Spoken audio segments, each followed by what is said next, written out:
Hey everybody, happy Friday. I should say Super Bowl 57 Friday. We are embarking on the eve of Super Bowl. We got Kansas City Chiefs against the Philadelphia Eagles. I know it's been buzzing all over the city. It's all over the nation, all over the world about this game. First ever African American quarterbacks. Who would have thought? So we got Bookie Troy, who is our lead analyst. So he's gonna get us started with the conversation. I got Markel gonna be here because he's out in Phoenix. He is out there for the Phoenix Open as well as doing some tailgating at the Super Bowl 57. So we'll make sure we jump, get on him when he get back into town. And next Friday we'll ask him what his experience was. So Bookie Troy, it's all you. Let's go. Let's go. All right, y'all. The big game on Sunday. History is in the making. Two black quarterbacks in the same game. We're going to start right up front. Tanya, who your pick? Who you got? You know I hate the Eagles, even though they said I should. Because the Eagles are in our division. I don't care. I want to see a crow get grounded. But I'm really excited for the fact that it's Black History Month. We're going to see Rihanna out. We'll talk about that later, but just to be able to see Black History Month, to see two black quarterbacks. There's some brothers, the Kelce brothers, that are out, that are going to be playing together. It's never been done also. So I'm just excited for the game. That being said, because again, this is the last Kunda Hunda, as my dad used to say. And after this, there's no more football until August. What the heck? Yeah. I hate that. So that's what I got. I got my Kansas City Chiefs by 14. Go ahead, Lois. Who you got? You know what? I know some people treat Patrick Mahomes in a way like Tom Brady. I can't go against Mahomes, but I just look at the Eagles. They clicking on all cylinders right now. That defense is nasty. And he got that high ankle sprain. We know why he was able to play in that conference championship game is because they shot up that dang on leg and he didn't feel a thing until afterwards when that wore off. So, you got him and his leg. You got Hurts in his shoulder. Which offensive line is going to, stand up and protect their QB? But right now, you know what? I'm going to go with the Eagles. I feel it would be great.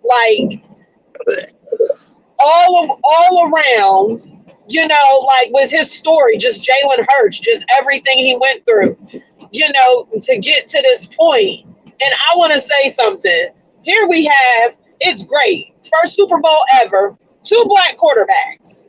But you know what? Not just two black quarterbacks. Two black quarterbacks whose fathers was not only a part of their life, a part of their upbringing, a part of who they are. And we haven't really heard any stories. Now, let these two young men have been raised by single moms and had to go through a bunch of trials and tribulations. There would have been dedications and everything to how far they come. We need to celebrate our people no matter what the background is, no matter what the story is. Yeah.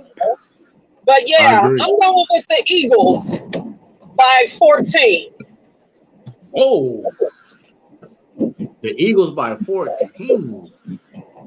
Okay.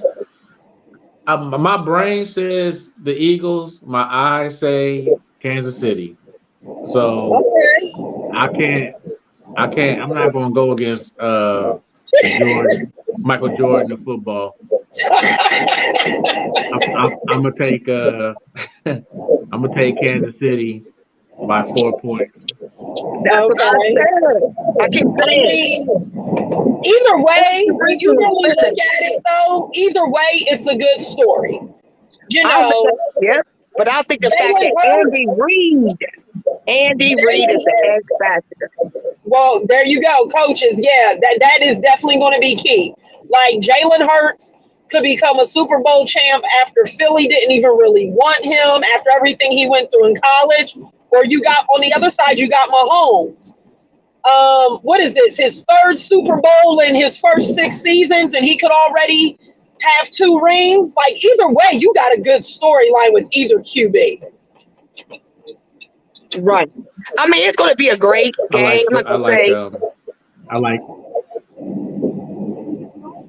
Go ahead, Tanya. Oh, baby. I mean, I just say Mahomes has been here before. You know, it's great to see that the Eagles did get there, got their Carson Wentz.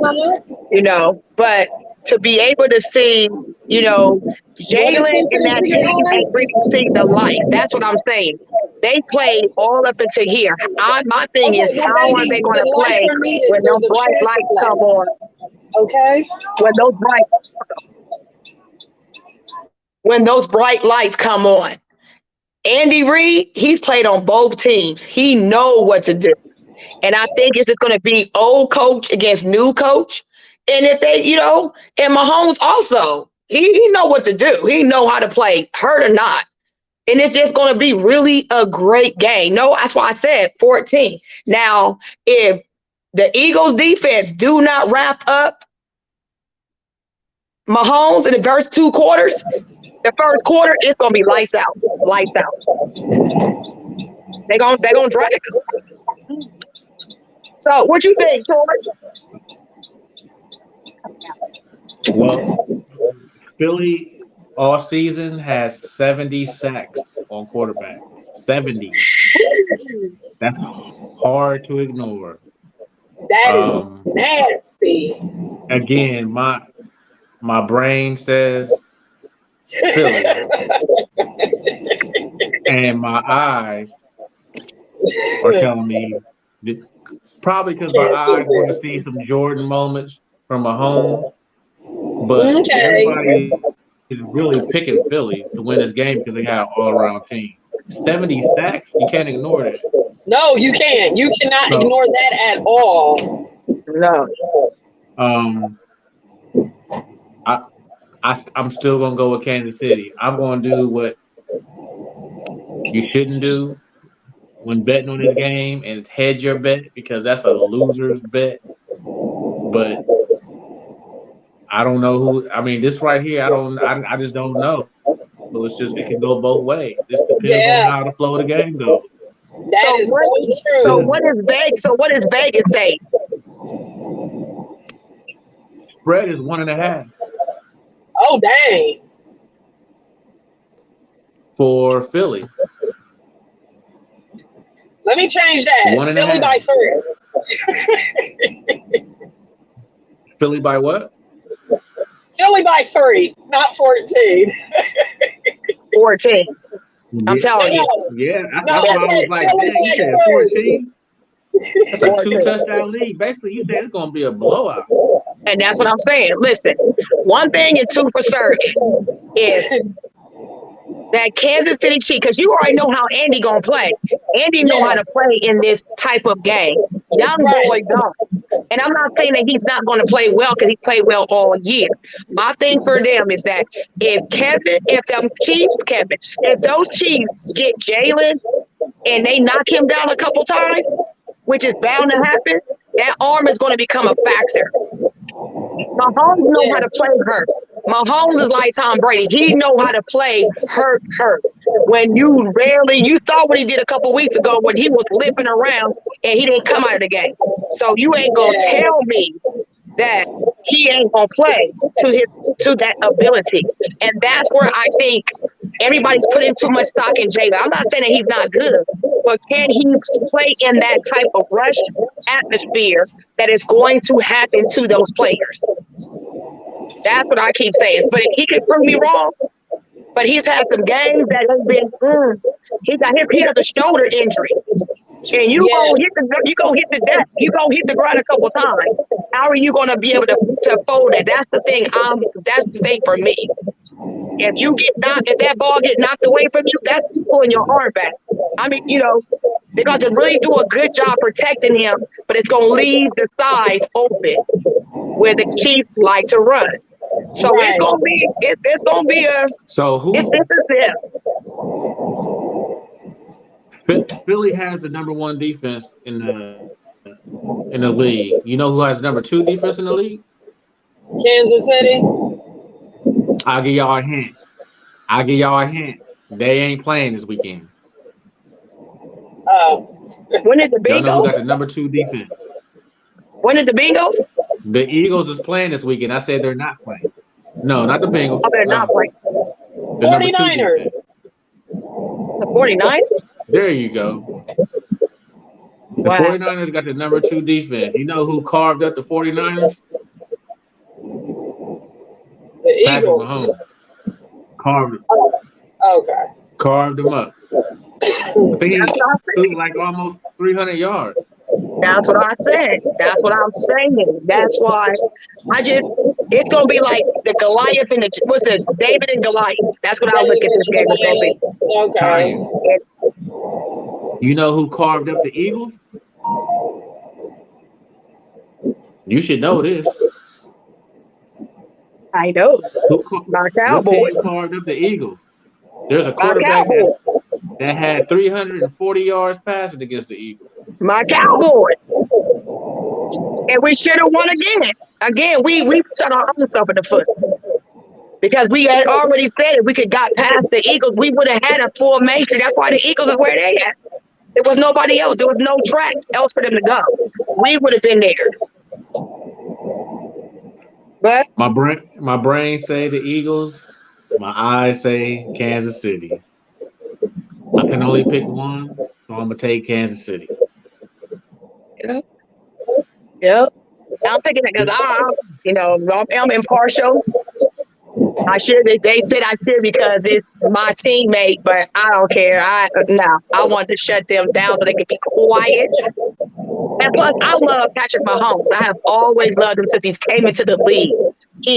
People think he's arrogant. No, he's not. He's humble, but he just plays. He plays at such a high level all the time. You know what?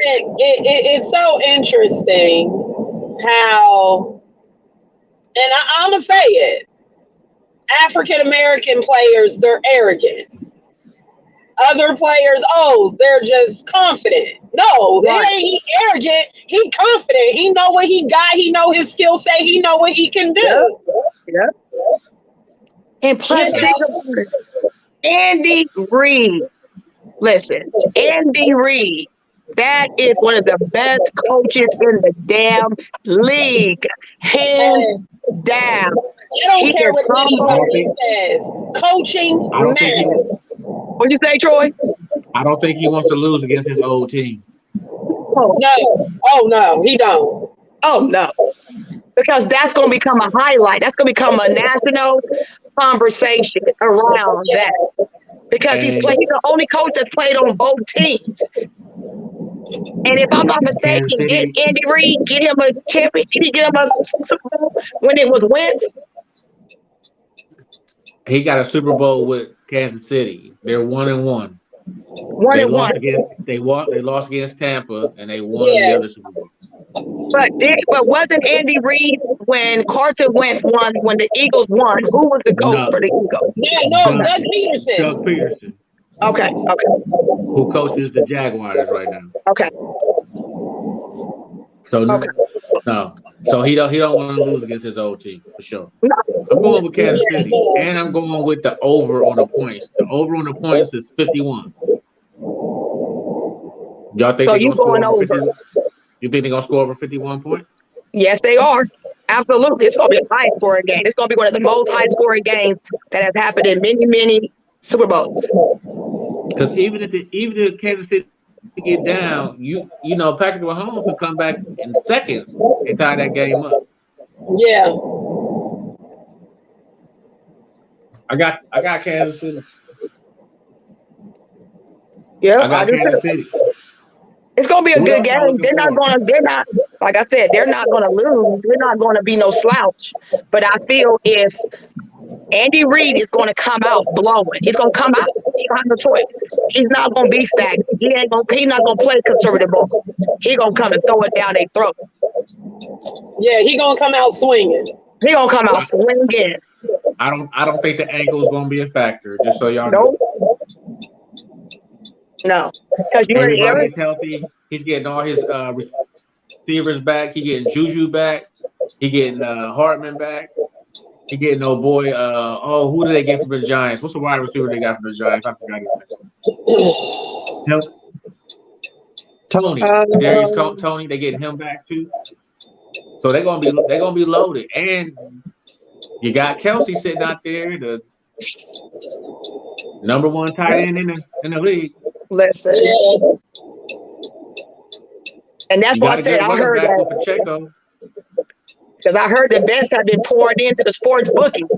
They said it's a nationwide record pace. Because that's what I've been watching. Because they said in Ohio, it's it was one of the most betted games so far in the last couple of years of Super Bowl. They doing best bets, money line, top spread wagers. What's the top spread wager, Bookie Troy? The spread is 1.5, but everybody the biggest bet that's coming in right now is on the over on points. We got to get you checked out. 51 for the total. And that's what I'm on. I know I'm trying to get my little bookie in. I have been watching the spreads and the fan bets, and that's what he said right now. The most popular is the over under point spread. If you go by the spread, it's not really even a spread. It's almost like a pick'em game. It's 1.5. So that means somebody's got to win by a field goal. Right. So it can go either way. Okay. And they say a lot of the bettors are betting on the money line. But if you bet on Kansas City, you'll just win more money because they're the underdog. Okay. So I would take Kansas City if you want to wager. Yep, that's what I'm doing. Yeah. What else y'all looking forward for the Super Bowl? What else y'all looking forward to? The commercials, Rihanna. But I'm looking forward to seeing Rihanna with that mom body. That's been the Twitter trending topic on Black Twitter and Twitter, to really see her in a mom body. Because, Rihanna's always been skinny. So to be able to see her in this mommy body, because she said that she didn't do anything extra. She didn't get any work done. She said, I'm a mom. And I didn't know her and Ace Rocky? I didn't know they were married. A$AP Rocky. A$AP Rocky. I didn't know they were married yet. That's the trending topic too, is that they're married. Oh, wow. Okay. I'm excited. I want to see. They said she has a couple special guests coming that wasn't going to be by herself. So I'm excited to see her because she has it. Yeah. Because she looks absolutely amazing. Maybe Eminem. I know. Like, who would you think she would bring out? That's what they've been asking on Black Twitter and Twitter. Like, what would she bring out? And she was to have a special guest. She got more songs with Drake than anybody. Yeah. But I would say Drake. I said Sean Paul. Jay-Z, Eminem, T.I. I can see Drake because Drake ain't never been on Superbowl, so that would blow the ratings up. She got the song with Chris Brown, so L. Drake said Jay-Z. That's what he said. He said Jay-Z. I don't think it's gonna be Chris Brown. I don't think it's gonna be Chris Brown. No. No. Hold on. You talk about something that would blow social media through the roof. Because she had a song with him. I didn't know she had made a song. I didn't know she did a collab with Chris. Yeah, like you talk about something that would like. On that, you'll be a millionaire. if the odds was, if they had betting odds on that, you would be a millionaire if that hit. Man, because you can imagine. Because right now he's been pissed off with his nub from the Grammys, and we'll talk about that too. But Chris Brown ain't coming to the Super Bowl. I don't know. I can see Drake. Drake. Yeah. I don't think Drake coming because they used to date too. Yeah. So L. Dre says, "What's up?" And he said Jay-Z. Jay-Z. I would have to give Jay-Z. I would put Jay-Z on the money and Eminem and T.I. Yeah, that's gonna be a good show. Cause she's generational. Like when I look at Rihanna, she's generational talent. Like she has spanned generations, and she's young, but she also spans genres of music. And so she's going to appease to the old man, the old man, all the way down to a 9-year-old that's going to watch it. So she's going to be able to, and then again, she's had a baby. She hasn't really been in the news. She's been doing her Fenty. I mean, she's from Barbados, so she's going to bring, like, I want to see with Sean Paul. So, I mean, just this culture force that she's about to bring in, and she's at a career time that's going to blow her music up again. So I'm excited. She has what you call a catalog. A catalog, man. So she can come out. I mean, she only got like 15 minutes to bring out all them songs. She ain't gonna be able to do it, but I like to see how they gonna do it. I am too. I want to see because the actual promotion that they're saying, promotional pictures and the marketing, they did a hell of a job for her marketing campaign. She in that yellow coat with the hair. Oh my God. Beautiful, black excellence. I always loved Rihanna. Always loved her. Her music, what she stood for, who she was. She always talked about. She always gave back to her community. She went back. It wasn't staged. She just made sure that her family and her community in Barbados was always number one. Was good, and you can't beat that. So I'm just excited to see her and this monument that she's going to have. Because if you've watched her show, I wonder if she's going to bring out any of her models from Fenty. That's what I keep saying. Because if you've ever watched one of her Fenty shows, man, she has LGBTQ. She has the ball. She's had our voluptuous woman. She's had the older people in her shows. Like man, I can't wait to see this creativity. I cannot wait. So who you like more, Rihanna or Beyonce?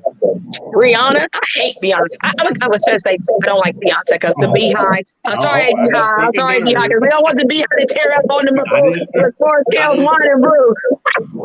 I just struck a nerve. Lowe's, who you like, Rihanna or Beyonce? Beyonce didn't come about until Aaliyah passed away, just like Jay-Z. We already know what Jay-Z was. He was nothing. I never really followed Rihanna all like that. Well, I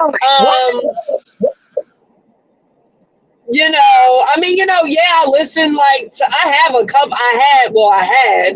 like a couple of her CDs or whatever, but and then Beyonce's Beyonce, please. I mean, she everywhere. Whatever. I can't. No. We got one for Rihanna? No. I'm not saying I'm for Beyonce. I mean, I don't know. Like, I mean, honestly, at this point, I'm neutral. Like, it's like, okay. I'll just watch the performance, just to see what she does. I mean, I'll admit, like, when the whole Rihanna, Chris Brown thing came out, I mean, I definitely wasn't condoning, what he did, but I don't know. I just like just the way things happened and the way the situation was painted in the public, it left a bad taste in my mouth towards her, because I feel that she could have came out and been like, no, what he did wasn't right, but I did X, Y, and Z. It wasn't just him. I felt like he was left out to dry, and the narrative was that he flipped out over a freaking text message. Really? But come on. So I'll admit, after that, I really didn't like paying too much attention to her for a while. And then, with the way other people, because I don't know if y'all heard after that happened, who was it? Because this was after Michael Jackson had passed. And it was like Beyonce and somebody else threatened not to perform at the BET Awards if they let Chris Brown perform. Right. This was and I was like, really? you know. So it was just like, okay. But yeah, I mean, I never really followed her much after that. So when I saw that it was Rihanna, I was like, oh, okay. Yeah, I'll watch it. Okay, I'll see what she does. But I mean, as my dad says with some things, I ain't got no dog in this fight anyway. Whatever. Either way. Who you got, Troy? Who you got? Who you picking? So, we still didn't get a definitive answer from Lois, so I'm gonna go. You're not gonna get one. I could care less. Honestly, I could care less. That's her answer. Cool. I'm kind of with Lois. I don't really care. Honestly. Okay. I think I turned. I don't be on neither one of their music like that. Okay. I know one of them married to Jay-Z, one married to A$AP Rocky, and they both good performers. And I know that Beyonce's tickets gonna be expensive for her tour coming up, and Rihanna ain't had no music in 7 years, so it is what it is. But she got, you know why she get the Super Bowl? Because of Jay-Z.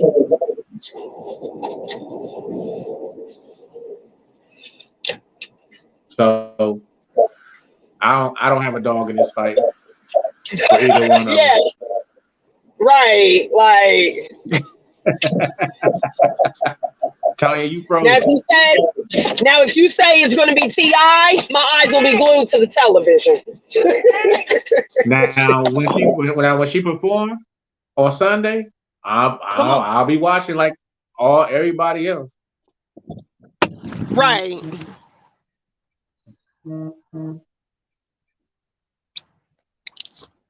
All right, y'all.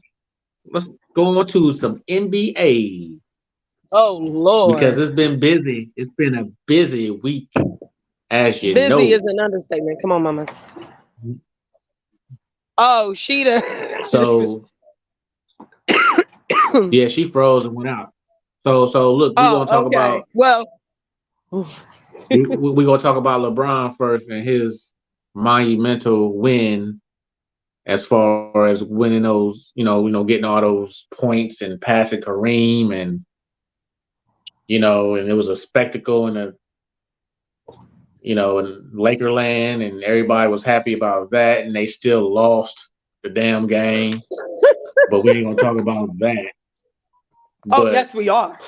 Yes, we are. So it's been a big debate on who's the GOAT, MJ or LeBron, and I don't know why we're starting with MJ and LeBron, because I don't know what the criteria is. I don't know if it's hardware. I don't know if it's MVPs. I don't know if it's points.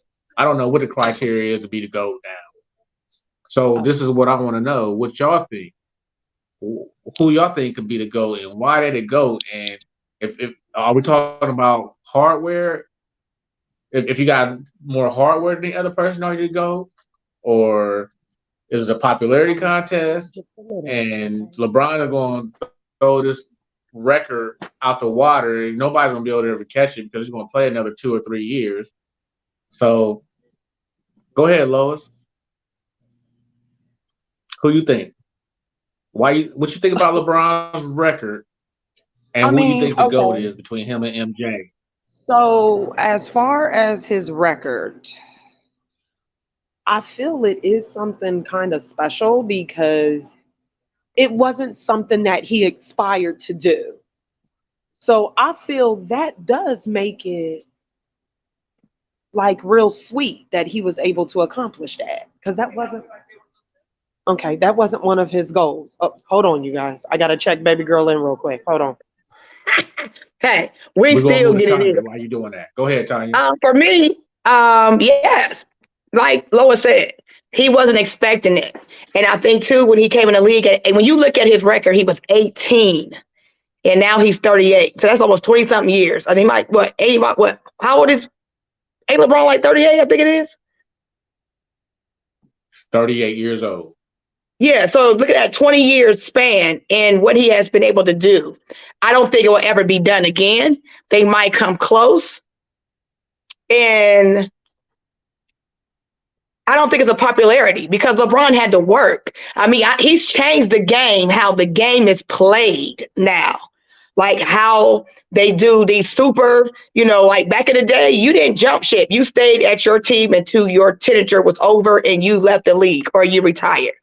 LeBron changed that when he went to Miami, how he went to Miami, how he got the ring. So he changed a lot of how NBA is even played, how the younger crews come in the expectations of wanting more money, having a voice. LeBron didn't just, for me, he got this special, but he was special in so much humanitarian, having the college. He took the education. Even when his mama was out here on some foolishness back in the day, back in Miami, he was able to contain it. And you haven't heard him in the new media. Like when you look at a true Black family, no matter what you think of LeBron James, I go further than I'll look past the rings. He's really a true man. Like, when you look at him as a man, he's a father. He has a wife, a Black wife. And that just brings on what he's doing. And I think that's why he was so, when he made the points, it was like, wow. You know what I'm saying? It's something that you probably will never see ever happen again in this lifetime. I don't think it will ever happen. There will never be another LeBron James. You're probably not going to see nobody break that record. No. You're not going to see anybody Nobody's going to break that record. Because look how long it took for them to break it. Look how long, Kareem Abdul-Jabbar's record stood tall. Look how long. And I think he just played and played. So LeBron, your answer is LeBron is the GOAT. He the GOAT. And plus, with Michael Jordan, I never was a Michael Jordan fan. I was never a Michael Jordan fan, especially when I found out what he do with all the money that he gives. He's building the prisons. And them the same people that's buying your shoes is the same one you taking it and you putting it back into the prison system. No, I was never a Jordan fan in the first place. Never. So that was just my perspective. So, whatever. And he's not, because the way when you look at Jordan and LeBron, they're in their own right, but they're in their own eras. Jordan was the GOAT in his era, but we're in a whole new era, a whole new phase, and that is no longer here. It is now LeBron. Like if you think about it, who is LeBron compared to everybody else? So, what's up, Okan? What's up? Hey, what's going on, guys? What's up, man? How you doing? So Michael Jordan played 14 seasons. Yeah. LeBron has played 20 seasons. Now, remember this. MJ won 3 rings, a three-peat, took 2 years off, came back and won 3 more. Never lost in the finals. Never lost in the finals. LeBron has been to 10 and won 4. So and that's why I try to tell people all the time. They don't listen. You now listen. Now, why did we start at MJ and LeBron? Because if we really want to get real, we ain't talking about Bill Russell. He got 11 rings. 11. We just skip all over him. Right, and they do that all the time. Many Defensive Player of the Year awards, many MVPs, activists. Bill Russell, RIP.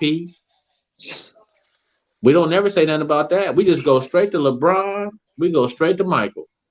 I don't know why that is. And right now on Netflix, there's a Bill Russell special going on.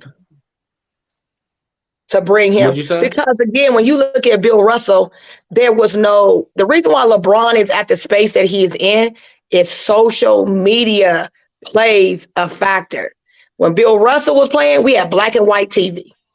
It was a white man's game. So Bill Russell played in Billy, Ainge and Bird, all in those eras, you know what I'm saying? Well, you didn't get a lot of, even with Kareem Abdul-Jabbar, if you wasn't a sports fan, people didn't really know who you were. Then you had Jordan. Jordan came in the 80s, going into the 90s. He still didn't have the same platform as LeBron. LeBron came in the age of digital platform, where social media has a presence. And that's why so many people know who this man is, and they've never even watched sports because of social media, the social gathering that has the digital platforms that has allowed these stars, even the water boy. When you look at somebody who literally is passing water, who sit on the bench with their knees crossed, they still got go look at the average player that you might not never see on the court. They got over 5, sometimes 6 million followers. So it makes them be relevant. That's why LeBron is where Bill, gets skipped over, is because of the platform that is now being presented with digital ties. You can see it. It's in your face every day, even if you don't want it. That's how I always go back to the social media aspect that people can see now. Like, oh, shoot. I know who this guy is, and I don't even watch sports. So what you think, Okan? Yeah, what you think?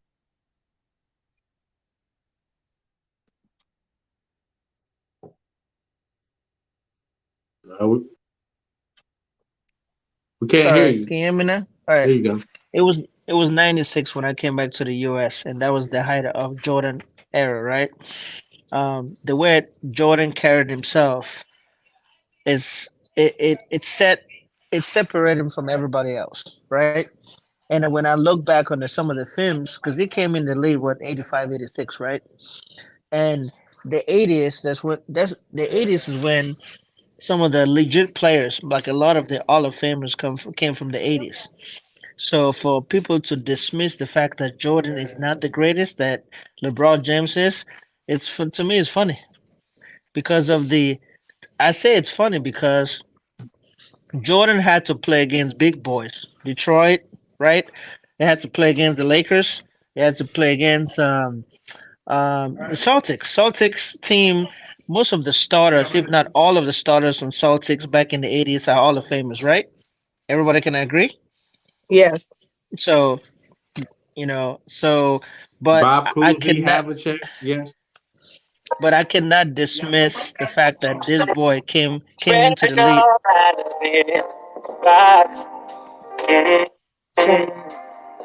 Your name. What is that? Sorry, y'all. It's all right, but I What the can't hell dismiss is that? but I can't dismiss the fact that this boy came into the league at 18 and literally crush it because nobody else has done it.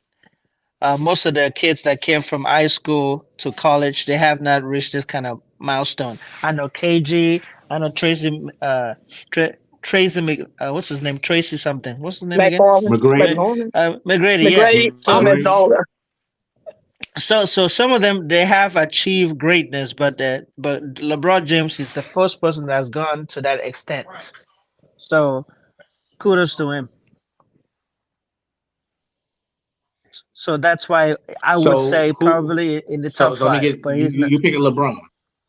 not as the Are greatest you for picking me. LeBron as your GOAT? Kareem. It's always going to be You Kareem. picking Kareem? I'm picking. There's a reason why because of the Kareem just time that lost his daggone points to LeBron. I understand that, but you have to look at when they played because he played against the civil rights era, right? Had to deal with racism on and off the court. People don't factor that in. LeBron James don't have to face that adversity. Right. It, Bill Russell had to face that. I just watched a Bill documentary Russell. on Kareem didn't have to Bill go through the stuff that Bill Russell did, in the and he beginning. got more Yes, rings than anybody. I know. I said in the beginning, Kareem did, but not as major as Bill Russell. Now, Bill Russell has a special on Netflix that really talk about some of the things that we don't know behind the scene. Some of the things he felt. Because they used to boo him and throw things at him when he was playing. Now, when he started winning championship, that's when everybody sort of started opening up to him a little bit. But it's a very interesting Bro, documentary. Bill Russell won a championship, and they left shit in his bed Yes, they after he did. won his rings That in that that Boston. they did. We talking They we did. talking Boston here. Yes. So And there's not nobody has been through the things that Bill Russell did, not even Kareem. So no, that's not right. Bill Russell is probably really the GOAT, but we will never say that. But since we're Right. gonna go ahead and throw Bill Russell to the side and talk about MJ and LeBron James, I'm gonna say MJ because Okay. again, 6 titles, no losses, three-peat, go play baseball, come with another three-peat again. And everybody patterns their game after LeBron. Who doesn't pattern their game after LeBron? Right. LeBron does. Kobe did. Everybody else does. When you start with Michael Jordan. It just as simple as that. now, I, okay, I like LeBron coming out saying that, yeah, he's the GOAT because he got that championship. MJ only played 14 seasons. LeBron played 20. okay, So yeah, you should okay. have that record.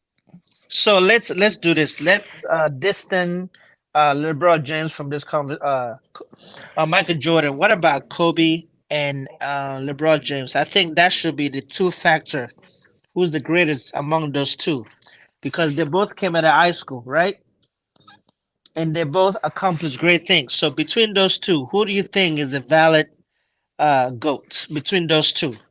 I mean, what we talking about, hardware or points? Because LeBron just is an all time points leader. He has 4 rings. Kobe has 5. With one team. The boy has played in 4 different teams. Kobe has played in one franchise. Does that make a difference? No, it doesn't make a No. difference. Hardware makes a difference. Yeah, hardware. And if you look Who at it cares if between, you play for you 10 know, teams? It doesn't matter. if you look at that, even LeBron said, I patent my game after Kobe, MJ. It's made him who he was. So I think when you even look at that, I would go with Kobe over LeBron because of this. If you say rings and hardware, it's gonna be Kobe because he has 5, and plus he had it with one franchise. He was Lakers. He was the Lakers up until he passed away. But LeBron just brought in a different ensue. It's a difference now because of him beating Bill. As him breaking Bill Russell's record. And I think he didn't think he would make that, even he played 20 seasons. Because what's the average years of a player? It's not 20 years. I think the average is what, 15, For, 16? yeah, 14, 15 If around Yeah, that, there. 14, 15. And LeBron still looks good even now. Like he's like the Tom Brady of basketball. Because look how his body is built. I mean, it's broken. He has had to do a lot because he's gotten hurt. Because the players that are coming behind him are a different type of player too, more faster, more generated. But yeah, that but also comes from LeBron. Kareem played 20 years too. Yeah, I mean, it's a great feat for us as African Americans. I gotta look at him like, man, when we hear it, like Bill Russell's record, you know what I'm saying, Troy? You a Laker fan has always been, and we used to hear about this record, and we'll be like, who? That was the conversation back in the 80s and 90s. Who could ever beat Kareem Abdul-Jabbar's record? And here we are, 20, maybe what, 20 something years later, 30 something years later, and here is this young guy straight out of high school in 38. Akron, Ohio, that just broke his record. That's a game changer. Listen, if you want to be real, LeBron could be just a go for dragging that Cleveland Cavaliers team to the finals. They played at first and they got swept. And he took some dudes that I should be on the team and playing. Right. So I mean, I'm not hating on LeBron and stuff like that. I'm just telling you who my goat is. That's why we have an opinion. It's Yeah. Michael Jordan. It's Michael Jordan. It don't go past that for me because you've been to the finals 6 times. You got you listen. He got three. He got 2 3-peats. He went and won 3 in a row. Left for 2 years. Came back and won 3 more in a row. And got MVP for all of them. And got like 6 defensive player awards. Yeah. when you say it like that, then it would be MJ because also too, I don't think LeBron could have played in the league that Michael Jordan played in. Yes, The he could. time, the era. You think Yes, he so? could. Yes, Yes, he he could could. have Because there's another because of his. player that played in the league that was kind of like LeBron. You know what his name is? His name is Karl Malone. Well, He Oh played. yes, yes. but I'm just, He it was so physical. Like just that era, maybe like he Karl could, but Malone I'm was. just like, that era was so physical that it ain't like it is now. It was ball out. Like you had Do to you be know who's tough. number 3? Do you know who's number 3 on the all-time scoring list? Cool. It's LeBron number 1, Kareem number Michael. 2, Karl Malone is Carl number Malone. 3. Carl Malone. That's right. Carl Malone. Sorry, I forgot. Who's built like Karl Malone in this league? James. LeBron. So yes, LeBron would have wreaked havoc, in the 90s and 80s, playing like he Yeah. did now. Yes, he would have, Yeah. and been just Yeah. fine. Yeah. Okay. I think he's the only one that You can know, compete in the 80s. Yes. yeah. Well, if you're saying it in that manner, yeah, because he's the only one that's been physical. But it's a great Look conversation. at Karl Malone's physique and look at LeBron's physique. It's probably Yeah, about just the same. about to say. The only Yeah. person Without that's closer to them is Charles Barkley. woo. And Charles Barkley was a beast. The only person that's closer to them now is Zion Williams. Yeah. Zion Williams just played. You, we, He stays hurt so much. are we bringing Zion in this conversation? Please. No, we just talking about physique. Listen, I said the same thing. Well, like, dude, when you bust out your shoe out them shoes, I'm just like, dude, you too I, big. I've He seen him. reminds me of Shacky Shack. Like you just too big when it comes to uh just too big. Like, come on, you should be bowling out. I've seen him play in person. It wasn't very impressive. I'm sorry. All right. So we got Cyberdog in here, and we talking about the GOAT. We talking about LeBron. We talking Yes, about sir. the championship. I mean, the points leader and stuff like that. But we also, the main conversation is who's the GOAT. Okay. We skipped Good over Bill evening, Russell. everyone. I don't First of know all, good why. He got no afternoon. Good ring. evening. Okay. Hey, Cyber Dog, how are you? Good seeing y'all. Sorry for my delay. Go ahead, Brother Troy. Did you hear what I said? Yeah, you talked about the Will you LeBron, say it whether again? he's a GOAT. Okay. Yeah, say it one more time just to make sure I'm understanding. Okay. So we talked about LeBron's, historic event that happened this week on Tuesday when he passed Kareem, of course. That's right.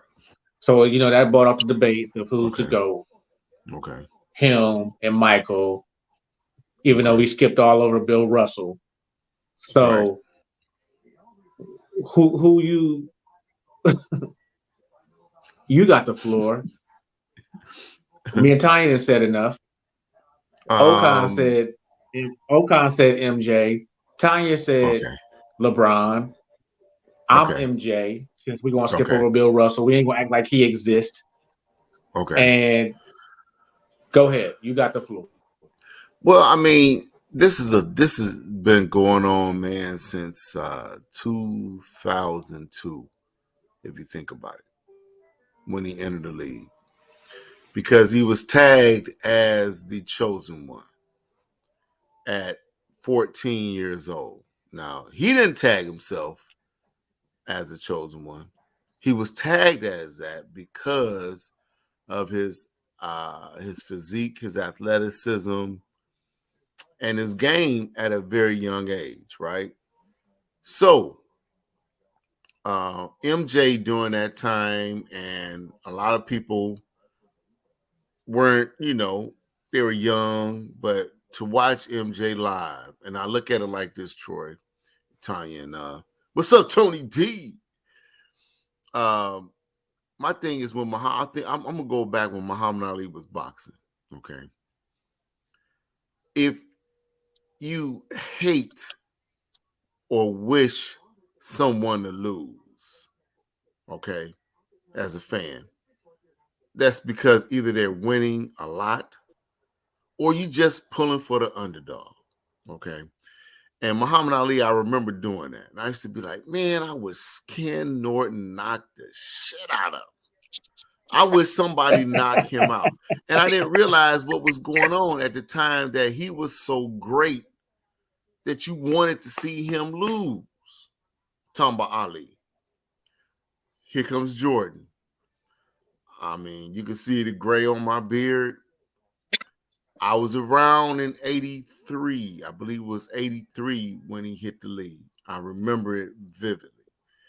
And it made me think of a term or analogy that I tell everybody about when somebody new is coming, when you're looking at young people, or not young people, new athletes coming into whatever field, whatever game.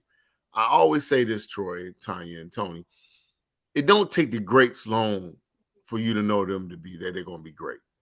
I'm talking about a lot of times, in most cases, it's like as soon as they touch the floor, that first game, 10 minutes, 5 minutes in, you're like, damn, this dude got something special. And that's how I was with Jordan. And that's how I was with LeBron. LeBron came in at 18 years old, a millionaire before the NIL, any of that happened. The dude came in $100 million rich at 18. He was already in the Sports Illustrated already at 18 years old. When he stepped on the court, his first game as a Cleveland Cavalier, I think he dropped 20, 27 and some crazy number, man. So with that being said, the GOAT, the greatest of all time, LeBron's still playing. We really can't analyze his game until it's over, in my opinion. I'm glad the Grinch is here. Grinch, you right on cue. You right. I just want you to keep that same energy you got right there being the Grinch. So I'm going to say, with all the expectations of somebody that's a teenager to come into the league, live up to those expectations. Okay? LeBron is the GOAT. He is, man. When it's over, when his career's over, he's gonna be the greatest of all time. Only because Troy, he's 38 years old and still dropping 30 points a game. He's still relevant. You remember when Jordan got to that year and Allen Iverson crisscrossed him up real bad and he just looked like he was 60 years old out there. Jordan wasn't that old. He wasn't that old, Troy. He wasn't, man. He wasn't. It might have been, but you know what? Now, Troy, you can argue with me all day. It's so debatable because I'm not arguing with you, man. No. I'm just saying.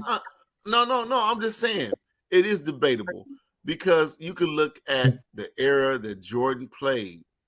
For him to make it to 36 or 35, it was impressive because you understand how the game was played back then compared to how the 80s and 90s. Hitting the floor every game. Right. You hitting the floor every game. Right. Are you serious? Every game. You hitting the floor every game. You going against the bad boys. You going against the bad boys every night. It's debatable. That's what I'm saying. It's a tough one, man. 6 championships, no losses, 2 3-peats. Bro, this dude left the league for 2 years, came back and won 3 more championships. Led the league in scoring, 6 MVPs. 6 or 7 Defensive Player of the Year award. But at LeBron's age right now, right? He's 30. He's averaging 30. Michael Jordan averaging 30 points a game. When Jordan, that's why I wanted you to see that point what I was making about when Allen Iverson entered the league. Jordan wasn't even LeBron's age. He was younger than LeBron, but he wasn't. Bro, this is what I give LeBron. I will give LeBron his help. Because he is healthy enough to stay in this league for 20 years. Yep. Yeah. Kareem stayed in this league for 20 years. So if you're going to stay in this league for 20 years, you better fucking get that record. You better. Yes, absolutely. You better. Michael Jordan is still 5th on the list. He played 14 years. LeBron has played 20. Remember, Michael Jordan left for 2 years, came back, and got a three-peat. Right. Three-peat. But then, no I losses. understand when you say that. Right. So imagine where he would have been at on the three-peat. list if he didn't take off 2 years. Imagine where Jordan would have been on that list. He had to take I'm it not off. hating on. Listen, don't y'all I sit think here you and think I'm he hating took on. it off just because he took it off. I know he had to take it off. His body was beat up. Yeah. No, He wanted to go play that's not baseball. why he had to take off those 2 years. His body was beat up. That had nothing to do with it. That's just my opinion. My opinion That is, had nothing. Cyberdog. Him taking off those 2 years in between those three-peats had nothing to do with his body. Then what was it then? Yeah, what was it? Yeah. Please. They let that man say he was retired, but he had to leave because of his gambling. Come on, y'all. Come on.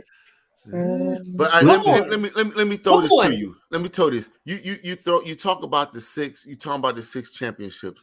I give him credit for that, right? But LeBron went at 20. Was he 24? 24 years old. He took the league over at 24 by his goddamn self. Excuse my language. At 24. But at that point, he had been in the league for 6 years. Because he came in at 18, right? After high school.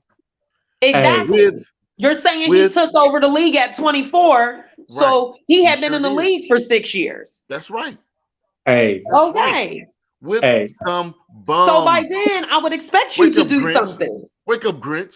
He went with some bums. Y'all know he went with some bums. Let me just that Cyberdog, alone, let me just say this. One appearance. Go ahead, Troy. I'm sorry. Let me just say this, and I'm done. No, we're gonna go to Grinch and let him get his piece off. The heat. I love this debate. No. I'm gonna be done after this. I just want to just put something in your ear. Okay. In 84, 85, NBA was tape delayed. They had 2 players that people came out to watch the games for. It was Larry Magic and Bird. Yep. Right. Okay. It was tape delayed, meaning you couldn't even watch the game. That's right. Who carried the league from 85, 86 to 96 and brought the league back? He carried the whole league on his back. What's his name? David Stern.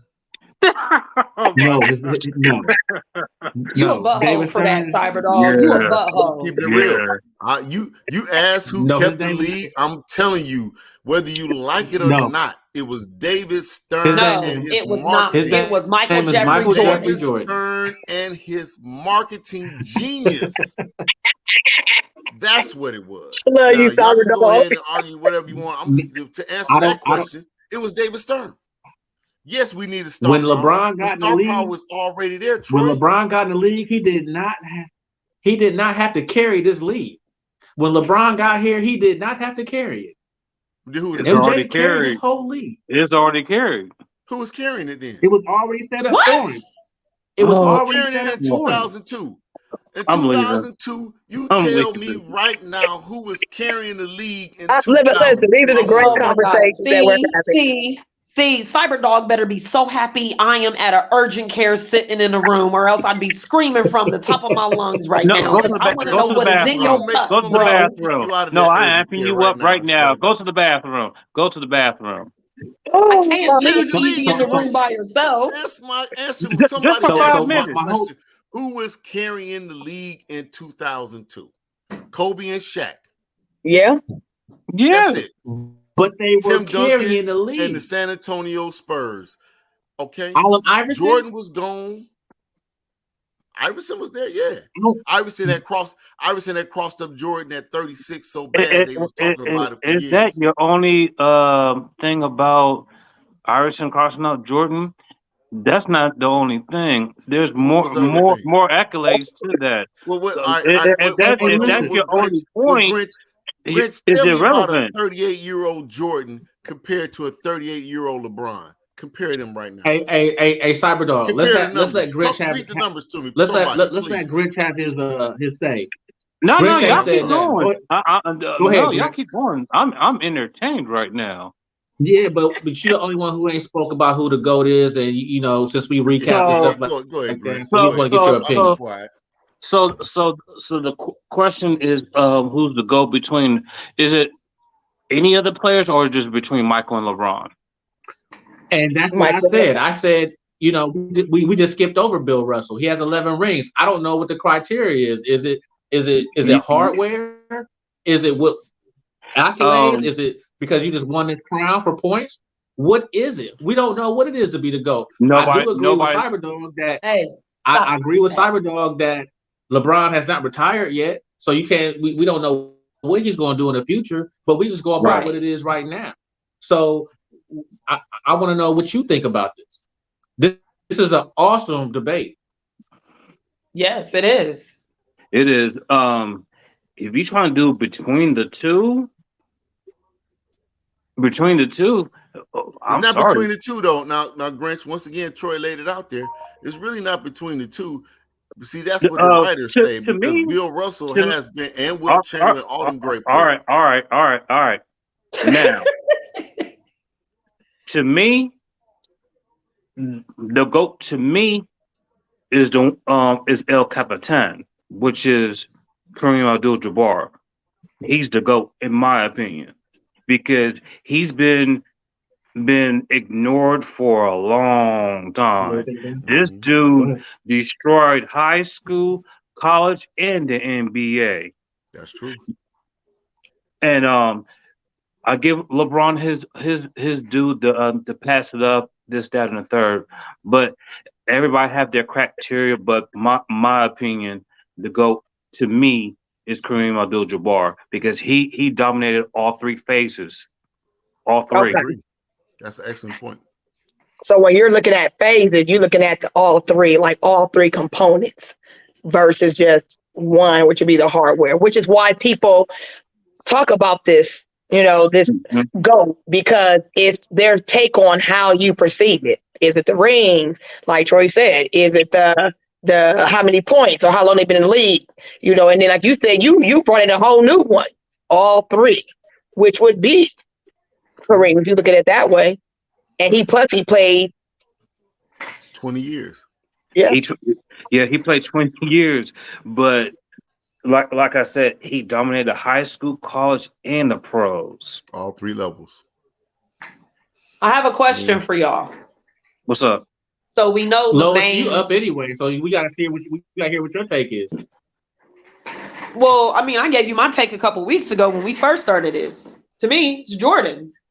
I mean, at the end of the day, because the conversation mostly is Jordan versus LeBron. And like y'all just said a moment ago, the league realistically was already set for LeBron when he got here. Like when you look at what Jordan did and what he did for the league during his time in the league, it's like the NBA became like a global phenomenon. And he put the league on a different level. But also, since we want to talk about stats and accolades, my thing is, honestly, I can't give it to LeBron if you done been to 10 finals and you can't even win half of them. At the end of the day, everybody wants to praise him for going to 10 straight finals, but at that time, dude, you only won 40%. Jordan has never, granted, yes, he's only been to 6, but like Troy said, 2 3-peats, and he hasn't lost one. And then I feel one of the wins that is great is the one where before the Warriors took the new record by 1 game, the year that they set the new league regular season record for most wins in a season, they won that year too. Because when the Warriors set the new record but lost to the Cavs, there was a meme that went around 73-9 don't mean a thing if you ain't got that ring. Because when you think about it, a lot of people don't talk about that season with the Warriors because they didn't win the championship that year.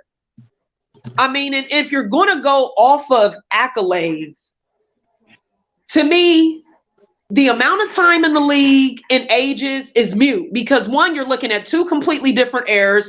Two, between Jordan being in college for 3 years, one, taking 2.5 seasons off, right there, LeBron has 5.5 seasons on him. Like Troy said, if you're in the league for 20 years, you better get that record or you better be close to it. Getting that record alone, to me, does not make you the GOAT. It doesn't. But this is such a great conversation because, like we've been saying, what is the criteria? And that's the thing. There is no set criteria. It all depends on who you're talking to, right. and honestly, who you're talking to and what generation they are. There are some people who go strictly off of championships. Yeah. And I just this current generation is more about stats. Yeah. And I'm like, I can't make stats a part of that conversation because as a society, we've become so advanced with health and being able to take care of your body and play sports longer. Look at Tom Brady, and look at how long he's been able to play football because he altered his diet and who knows what else he's been doing, with his avocado ice cream and whatever else. But, that, like I said, like Troy said, that's one thing I give LeBron is, you know what? He managed to stay in shape. He has managed to be able to be in this league for 20 years, which is an awesome thing because you see players who get these injuries and they become bench. They become bench players, they become role players, or they're out the league. He has been blessed to be able to play the game for 20 years. But at the end of the day, if we are really going to talk about who's the GOAT, it's a fun conversation, but it will never be settled. Now, if you want to go by era, then you can do that. That's right. There's a GOAT in each era. That's what I was saying. There's a GOAT in each era. That was Bill. Exactly. Then it was But a number one overall GOAT, it is very hard for there to be a definitive answer to that. But for me, it's Jordan. Right. At the end of the day, it's Jordan. And I know a lot of people, and Tanya, you touched on this, the stuff that they do off the court, and none of that was really taken into consideration until now. But also, even with that, I feel that's not necessarily during his years of playing. I really don't feel that's the fair component because you have to look at the state of the league for the players. The players didn't have the power then that they do now. So back then they had to make a choice. Do I risk losing this money in my career to feed my family, or do I play ball? Mm-hmm. And we see what a lot of them chose. Now they may have done things in their community, but in today's era, in today's society, LeBron has the power to be able to wear a I can't breathe t-shirt during the pregame. Could you imagine if something like that happened back then in the 80s and 90s and they wore that during pregame? Could you imagine the penalty for those players? Suspension. You get Colin Kaepernick. Exactly my point. Exactly. Come in. Exactly my point. So for me, it's Jordan. Okay, the doctor's in. I'm gonna go to audio only. I'll be back in a few. Okay, so listen, I got one more thing to say. First of all, Cyberdog, you are not wrong. Grinch, you're not wrong. Tanya, you're not wrong. I'm not a LeBron hater. LeBron plays for my team. I have nothing against LeBron. I just have something against LeBron in this conversation. So I put in the group text all the hardware next to each other. Y'all can see it for yourself. LeBron versus Michael. You can see the hardware if we want to go by hardware. Oh, I see it. LeBron loses. Yeah. Really quick. If we're going by hardware. Now, for LeBron to have this longevity is almost a miracle in the NBA league. For for LeBron to do what he's doing now is almost a miracle. I know he spends $1 million on his body a year to get him right. Fine, cool. As long as he's doing it for my team, keep on doing it. If they can get some more hardware out of it before he goes, fine. LeBron, I will say this for you, Cyber Dog. For him to drag that team against the Spurs where they got swept, I don't remember what year it is. You can refresh my memory. Was it 2006? 06. 2007. 4 years. His fourth year. 06. His fourth year in the league.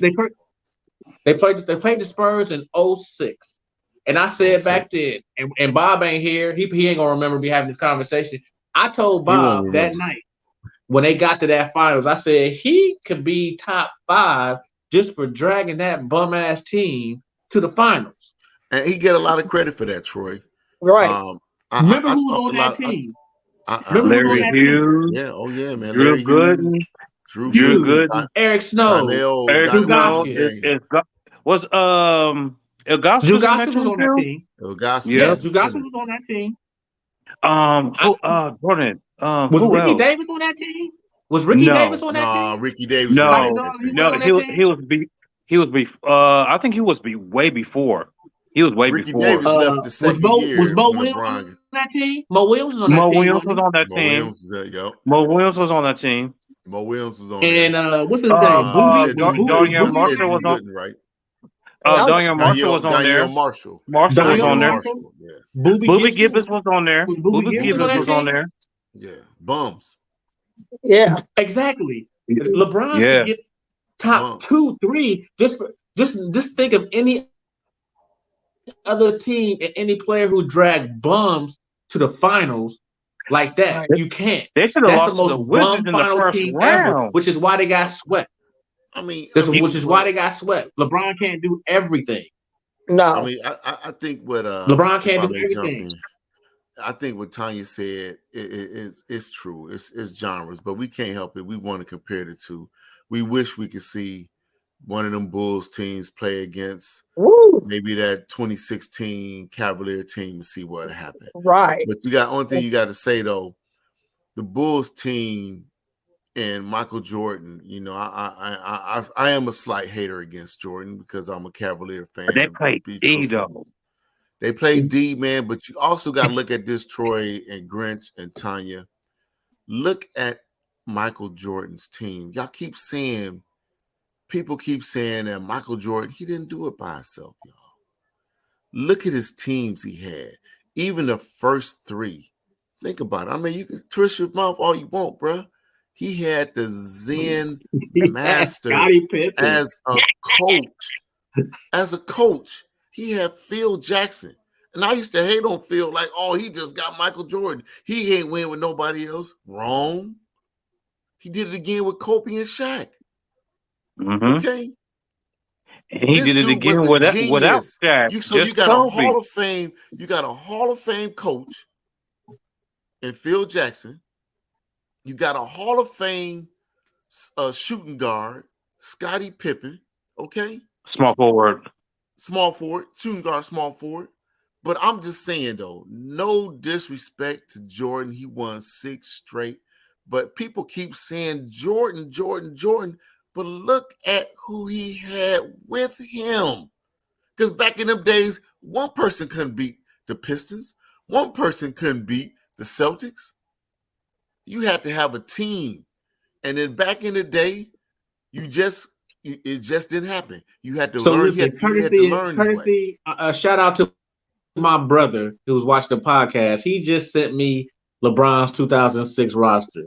Shannon Brown, Gibson, Drew Gooden, Larry Hughes, Ilgauskas, LeBron, Damon Jones, Dwayne Jones, Daniel Marshall, Ira was on there. Thank you. Ira knew they had Sasha you was on the team, Troy. Ain't nobody mentioned your name. You was on the bench. Andrew Vergil and David Wesley. Hey, that's not a bad squad. That's a horrible. That wasn't squad. a bad squad. It's not a bad squad, but they were horrible. They were still horrible, though. That's not a bad squad. Horrible. No, that's not a bad squad, but they were young. And when they went against the San Antonio Spurs, you're talking about a team that was seasoned. I cannot stand this argument. LeBron ain't have nobody. I don't want to hear that. Because why you don't want to hear it? No. Hold on, Cyberdog, let me finish. Cyberdog, let me finish. Because see, I feel it's mute. Because people who say that in the phrase, they want to be able to have their cake and eat it too, because that's also, but see, they try to use that as one of the reasons of why LeBron is the GOAT over Michael when they try to compare who he played against. And then there was some, and then there are even some stats that show his teammates, how many of them are considered all-stars and this and that. So don't sit up here and tell me he didn't have nobody to play with. But then on the other hand, when you want to prove your argument, you want to sit up here and point out how many all-stars he had compared to Jordan, how many players he had compared to Jordan, and this and that. So I don't want to hear that he ain't have nobody. No, he did. But one thing he did do was he couldn't keep himself out the front office. I still say LeBron James. But I'm gonna tell you what he did. What y'all keep forgetting. Think about what he did to them Pistons. They were the champs. Look at that. Tell me that Piston roster back in 06. Tell me that roster there. Oh, that Piston roster. I can name it. I don't need. Tell me. Who was on they that team had that beat the Lakers the Isaiah Thomas. They had Rick Mahorn. They had Beer. No, not that one. Not that one, baby. Not that one. We talking about 0304 with Ben Wallace, Rasheed Wallace. Oh, we talking about the LeBron Pistons. Okay, the LeBron Pistons. Tayshaun Prince and Rip Hamilton. I'm just watching Rip Hamilton. The Prince guy, the guy whose name is Prince. How cold was that team, Prince? How cold was that? How cold was them Pistons right there? You know what? And they had the bench model at that time too. I watched that series and I watched the game that LeBron took over. That was a great game. But this is my thing. Don't sit up here and say the man didn't have nobody to play with. Then on the other hand, you want to sit up here and talk about how many all-stars he played with, how many first team this, first team that, offense, defense, to try to prove your argument that he's greater than Michael. That he played with other than Kyrie. Sorry. I know y'all are like, oh my God. We're going to have to put this conversation to bed so we can move on, because we're going to be on here for. I'm talking about the Cleveland Cavaliers, Grinch. I ain't talking about the Miami Heat. Okay. I'm talking about that Cleveland team. You know what, Tanya? We need to do a special podcast on this alone, because we can do this for 2 hours alone. And I'm gonna say something right now. This is probably the best conversation we ever had on this podcast. Right. This is the best debate we ever had. And that's why I said we need to go and get some other folks to come on here and talk. We can have 10 online at one time, and we need to do a debate. The reason why, and I'll just be on mute. The reason why this is the best debate is because nobody is wrong. Right. No. Nobody is right. Nobody's wrong. It's your own opinion. I'm about to say something wrong. I'm about to say something wrong right now. Mute his mic then. Mute him. When LeBron beat Steph Curry in that 73 Golden State team, she don't need water with that, do she? That counts as 3 championships right there. Now y'all take it how you want it. Now, only you, Cyberdog. You take that how you all right, want y'all. You take that how you want it right there. That counts as 3 championships. He was down 3-1 to them Golden State Warriors. No, ain't nobody ever done that since. No.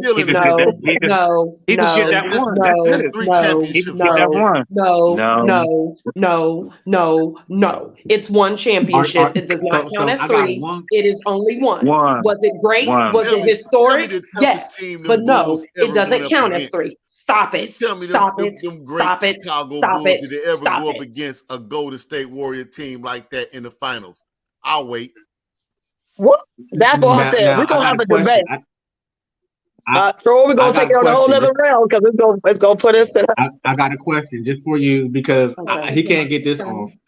Listen, so was that Kyrie winning that championship, or was that LeBron?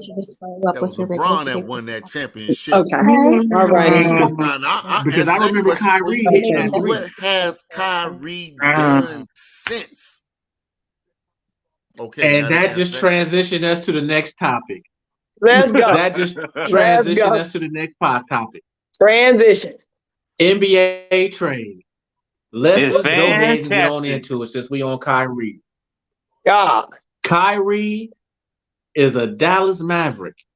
He gets to play with Luka. We'll get to that in a minute.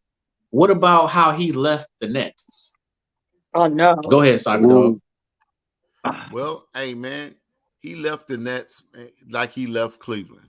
Okay. Yeah. Yeah. And Boston. Right. And Boston. So you want to be the man. Grinch is right. I understand. Being a man is big. So that's why I give LeBron so much credit. Y'all don't hear me. Because other folks like Kyrie think the same thing. He think the same thing. He thought he was the man. I could do this. LeBron, you ain't all that. Right. And he couldn't do it. He couldn't carry it. Yeah.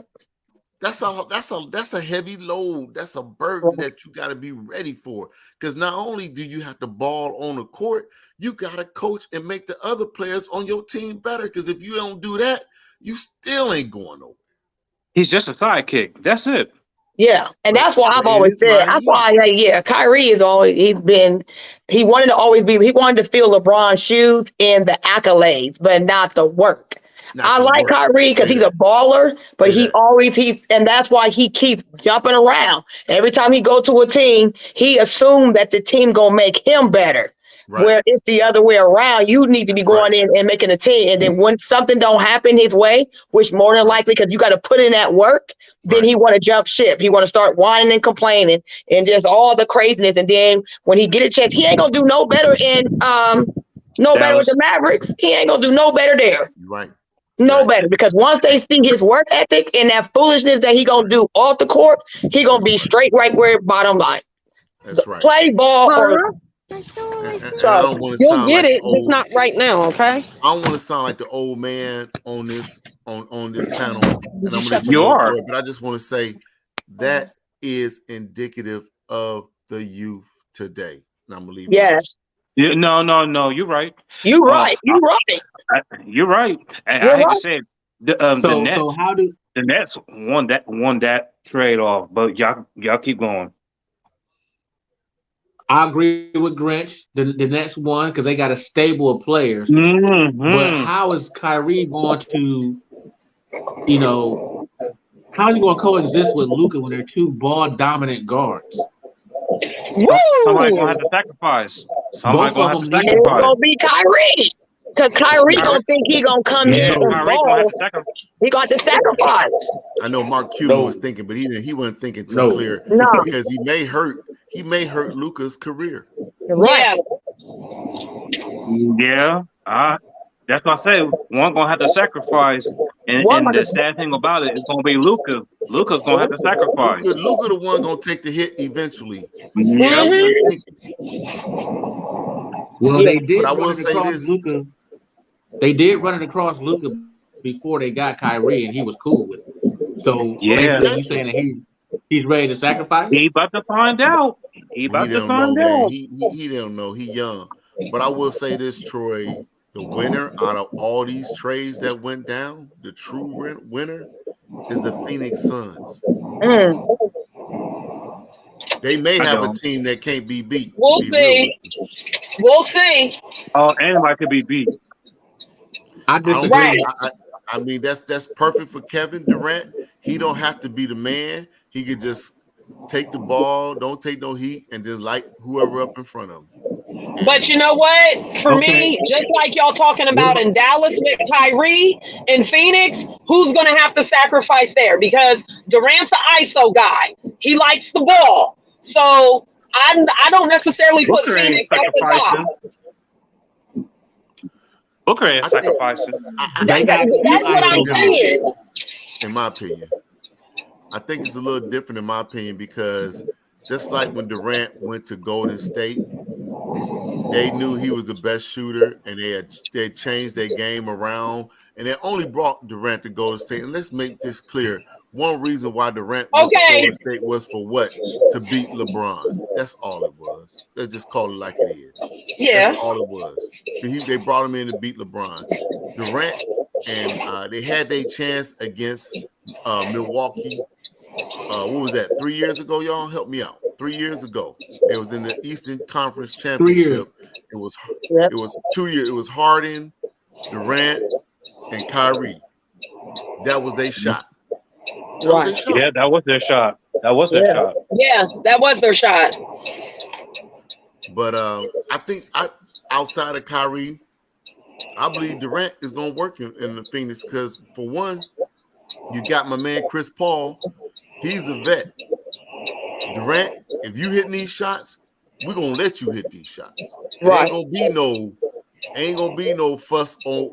We got Kevin Durant on our team. Let him shoot. Now in Dallas, that's where the problem gonna be. We'll see. Like, Dallas is gonna be because Luka is the man in my opinion. He a better player than Kyrie at this age right now. But what's gonna happen? We're gonna see.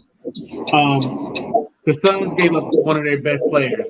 Y'all not Mikal Bridges is one of the best defenders in the league. He plays for the Nets right now. They gave up a lot of people, lot of bench players too. They also gave up Jay Crowder, who didn't want to play for them anyway. So they really don't have. That's fine for their starting five. Aiden don't want to be there anyway. So their starting five is cool, yeah, but they kind of old. Chris Paul, we know he old. Who his backup? Oh, I'm sorry. They sent him to the Nets. Who Aiden's backup? You know who Aiden's backup is? Aiden's backup play for the Lakers right now. Lakers now. They don't have the depth. They let their bench go. That's the the problem. bench is gone. I mean, it's the same thing Golden State did when they acquired Durant. They gave up a lot to get him. It worked out. That's what I'm saying. Sometimes you give up so much. It worked out much for them, but that doesn't guarantee it's going to work out for Phoenix. That's what I keep saying. Like when they do all these big trades, you give up so much of your bench. So when you get farther into the season and your players start getting hurt, you don't got nobody on the bench. So look at Golden State. That's what happened to them when they did that trade and they didn't win because when Clay went down, you didn't have no bench to go back to. Exactly. So they had to build their bench back up. That's why I don't like these super trades and all these super big, putting 3 and 4, and then you got 9. Who got 9 picks up to like 2019, like all these 2029? You got all these picks because when you get NBA ain't like NFL. NBA is it's a grueling season. Your players have to be set out. They want to sit out. Look at LeBron. He sits out at least 5 or 7 games before you get to the playoffs. Yeah. So if you're not that stamina, you don't got no bench. You don't got no bench to come up and get those points. So that's when you start. That's when I look at the Mavericks and I'm going to look at the Suns. Like, who is going to be your players when you need for your stars to rest? Right. There ain't going to have nobody. So you're going to start seeing them L's come into play. Hey. And people going to start burning out. You want to hear who the Suns bench is? Yeah, nobody. The starting five. So the starting five is going to be Devin Booker, Chris Paul, DeAndre Ayton, of course, and Kevin Durant. And I don't know who won't be their fifth. I guess Torrey Craig. They got Damian Lee, garbage. Landale, garbage. Cameron Payne, he all right. Cameron Payne's all right. Wainwright, I ain't never heard of him. Dwayne Washington used to play for Ohio State. He ain't getting no run. Okogie, Landry Shamet, Bismack Biyombo, and Stephen Lee. That's Troy. Let's look on the bright side. I'm a glass half full guy. Look at that 1-2 punch. Look at that 1-2 punch. Oh my God, Cyber, you're killing me tonight, baby. You're killing me. Look at that 1-2 punch. And I'll say it again. A Devin Booker, he's a slasher. Okay? And Durant, I'm telling you, it's gonna work. I'll put $20 You on mean it the right Devin now Booker that they that in just the came back Eastern from Conference injury? Final. Come on, Grinch. Come on, Grinch. Come on. $20 in the Eastern Devin Conference Booker Final. that Come just on, came back Grinch. from injury. Eastern Kevin Conference Durant, Finals, who baby. You in still the You wrong mean you mean conference. Western? You Phoenix mean is in the Western? Western, boo. You mean Western Conference Final? Right. I mean Western Conference Final. $20. Thank you, Cyberdog. Get it right, baby. Get it right. Man, what were you sipping on, brother? Little 1738. Yeah, Cyber Boogie Dog Down. high tonight. Hey, I might have to. Hey, one day I might have to try some. I'm still holding my own. Western Conference Finals. Look at the West, Troy. Bookie Troy. Look at the West. Look at the West. Who gonna Okay. stop them? What? Okay, Cyberdog. Okay, you know what? Who gonna stop them? Tony D about to lose it. Give me one team in the And West I'm that's gonna stop driving that too. lineup. I don't care. I They ain't can't gonna lose stop it. this, If you about to lose it, you need to pull over. No, trust me, I'm fine. I'm fine. I'm almost Okay. home anyway. Okay, just making sure. I'm just making saying, sure. Cyberdog, man, Booker and Durant cannot play every single game, all freaking 48 minutes. They're going to need to rest. That's the purpose of a bench, Mhm. to give them time. And if they go down, then what? If they That's go what I down, then what? Because That's what I how many seasons since Golden State has Kevin Durant had an injury and had to sit out for some time? Booker just came back from an injury. Mhm. I'll go back to Golden State when they all started getting hurt because they gave up their bench to get Kevin Durant. They had to rebuild that bench. That's why they went into that slump where Did they they win the sucked for a couple years. Did they win And it? that's why I keep saying I don't like all these super trades. Don't get No. me. Did they win? Yeah, they won. But guess what happened after when he left? Everybody They got sucked hurt. for a couple years. Yeah, they suffered. Everybody got They hurt. suffered.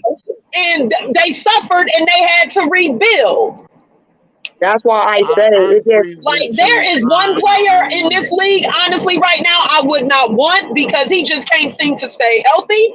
I don't care about his talent, and that is Anthony Davis. oh I my keep hearing, God. I keep hearing the possibility of him going to Chicago.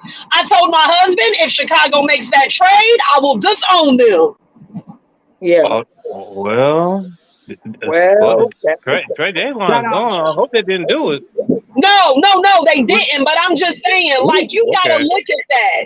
You just have to look at that. I understand what you're saying, Cyberdog, but long term, to me, like Tanya said, it's not worth it. Mm-hmm. It's not worth it unless you make other deals to build up a bench after that. But when you have a bunch of nobodies and a bunch of average players, who's going to want those players? Yeah. That's why I don't like it. And then they always say about them draft picks. Who cares? Everybody that come out of the league ain't ready to play in the NBA. That's why they get hurt in practices.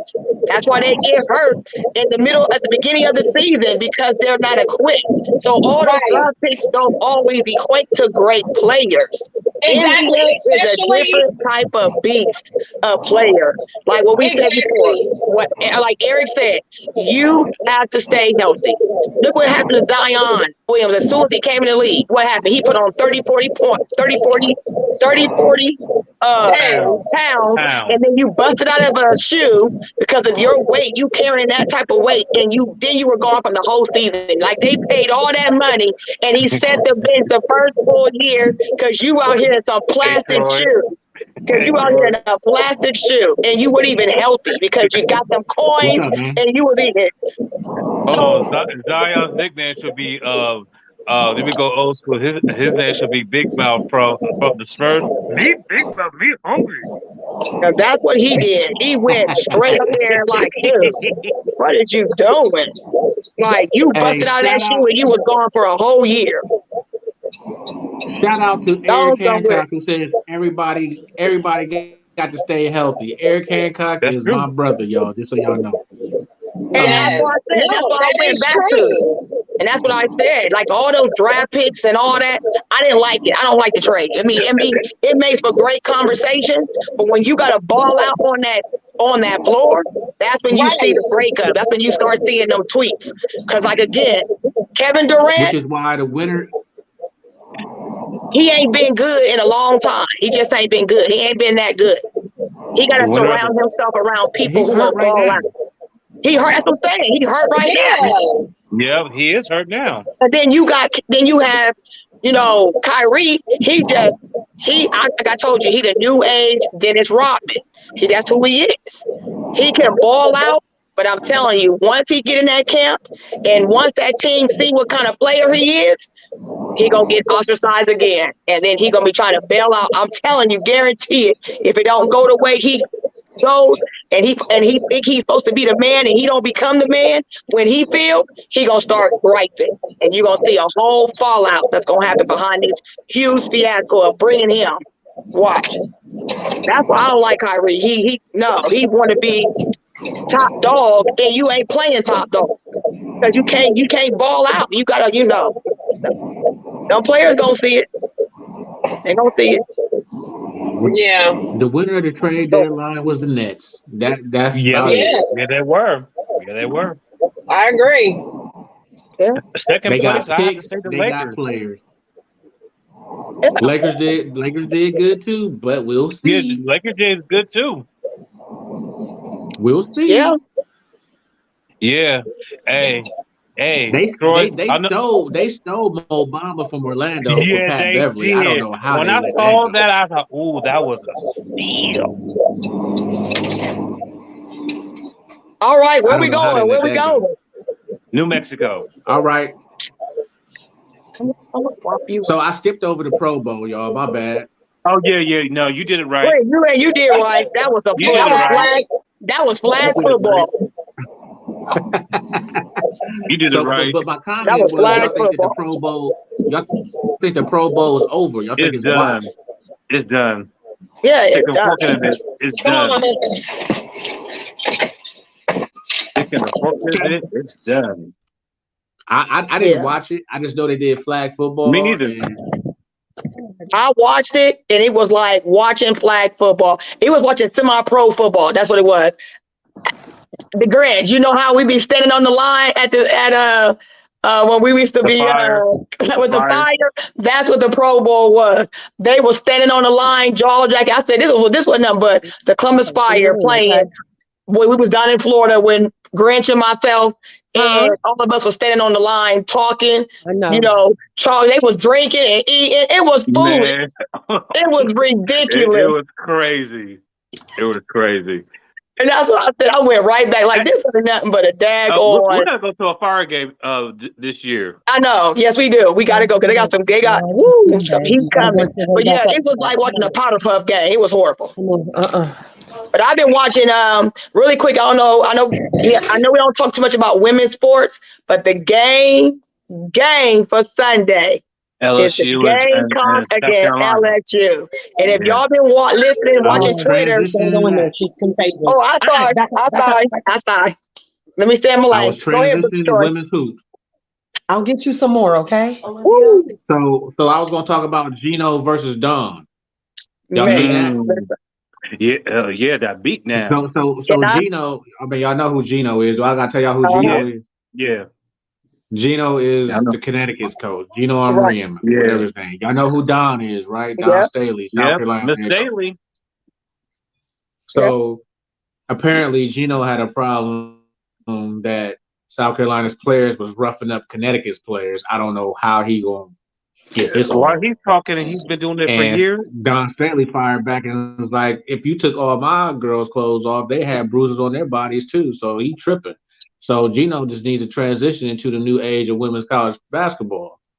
Gino took offense to that and said that they basically was bums and bullies. Let me tell you something. Can I speak on this? Can I speak on this conversation? Yeah, go ahead. He's a sore loser. This conversation is happening because who won the college basketball championship just this past season? South Carolina. Thank you. This was already happening on the court back then, when we was there in Minnesota, Gino had a problem with the fact that too many African American coaches was balling out this whole March Madness, 2022 March Madness. Don said, I'm going to let my girls ball, because they kept saying back then that they was rough, they was too rough. They was calling them, like, you know, compared to Gino's girls, you know, the proper primper and whatever, the high yellow. When you look at the Gamecocks, who are they? African American, dark-skinned women. So they were saying they too rough, blah, blah, blah. Listen, she went out there at the end. I got it on. I'm going to pull it up. She said at the end, you going to talk about me? Talk about the Gamecocks. She let the game play for itself. And with Gino bringing all this back, this goes back to that conversation that he was talking about when she was destroying them in March Madness, and how she portrays herself on the podium. Not what y'all see on TV, but what y'all see behind the scenes. They only put them little 30-second clips. I'm talking about Don was literally giving it to him, especially to Gino, because he's always had a problem. He's always been to a sort of, I won't say racist, but he always feels that, you know, like with LSU, she was supposed to, and she lost. She lost. Let's go back. That's why I want to have this conversation that, Gino, stop talking trash. Your girls got put out. Sounds like you calling Gino a hater. He is. Because think about it. Gino was running. He was dominating the college women's sports. Besides Malarkey, besides, you know, when you go back to because the one that's for LSU coach, I can't never say her name correctly. Malarkey. She was the what is that? I can't even think. The Baylor coach. Mm-hmm. So when she came on to LSU, she got knocked right out. And I keep trying to tell them, like, listen, these African American women, they balling, and they not used to that. They not used to them. And then Dawn, she just a straight gonna put it to you. I'm gonna let my players do the walking, and that's what she did.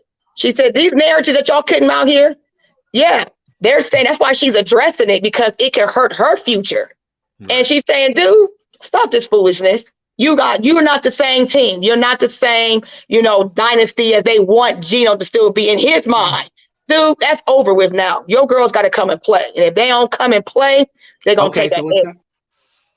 That's my take on that. Don Staley. I think Don Staley barks back with facts. She came back and said that, listen, I don't care what Gino is talking about. I'm not going to change my style of my players. Nope. This is why we in the position we're in. And basically, you a hater. Now, Joe, you're talking about the head coach of Connecticut, right? Yeah. Okay.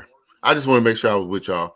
That you're right, man. That time you see that note from Tony D. Okay, my bad. But yeah, I just think, you know, when you put that picture up of them two ladies today, Tanya. Yeah, you're right, man. You see, it's the landscape and everything is changing except for in the NFL, to be real with you. Right. And these ladies, they can coach. Yeah, they can scheme, they can do whatever old boy used to do, and they do a little bit. They do a lot better. They do a lot better too. You're right, Al. They do a lot better, and I think that's why sometimes as coaches, it's you run that fine line. You gotta watch what you kill Milwaukee. Mm-hmm. Yeah, it could come off. Okay. A lot of times it comes off as hate.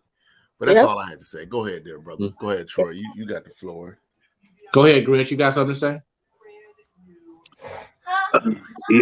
Y'all said enough. Gino is just he hates to lose, but now his dominance is not dominance anymore. Everybody has caught up to UConn, and everybody's playing different type of style of ball to beat them. So now you have more African American coaches now who say, "Hey, we're gonna play old school bully ball because they ain't ready for it." Right. Mm-hmm. Street ball. Yeah, and that's what I say. Street ball, bully ball. Right. So because they don't play bully ball that much in the men's game too much anymore. So the women's going to bring the bully ball there. I ain't mad at Don at all. I'm a Me neither. fan. Man, Mhm. Hey Lois, so we talking about Don Staley versus Gino and their little beef, their little tiff that they had because Gino complained about South Carolina players roughing up his Connecticut players, and if you took all my girls' clothes off, they would have bruises, blah blah blah blah blah. And Don came back and said, "My players have bruises too, and I'm not changing up the way we play." So you think That's this is right. just a tide turning, or you think Gino just hating? Go ahead. Both. I think it's both. He dominated for so long. Yeah. And like y'all were just saying, he dominated for so long. Everybody else has started making adjustments. And it seems like he doesn't know how to adjust from the adjustments to stay on top. And also, folks ain't scared no more. They made the adjustments. They ain't scared. They ready to go toe to toe. And honestly, it sounds like he just don't know how to handle that. and that's what I keep saying. It goes back to March Madness 2022. Like, listen, Gino was pissed the whole March Madness because, first of all, OSU beat LSU. They drunk LSU. And that's what paved the way for Don and Jackson State. These are African-American coaches in the March Madness all the way through. Don just stayed humble. Like, if y'all heard, again, Gino is just like the spokesperson because he felt that, his players and his team, just because you are like the base of the era, that you still can say what you want. You got to play. And these new age players that's coming out, some Gamecocks, listen, they dominated in all facets of March Madness 2022. We watched it. The layer of conversation, the layer of questioning that was given to Don was so disrespectful, so racist, so rooted in racism that Gino just, again, this right here, just another ploy that we as African-American women have to deal with. Gino would have never said that to no Lexington, to the Kentucky coach because he a man. He would have never said that.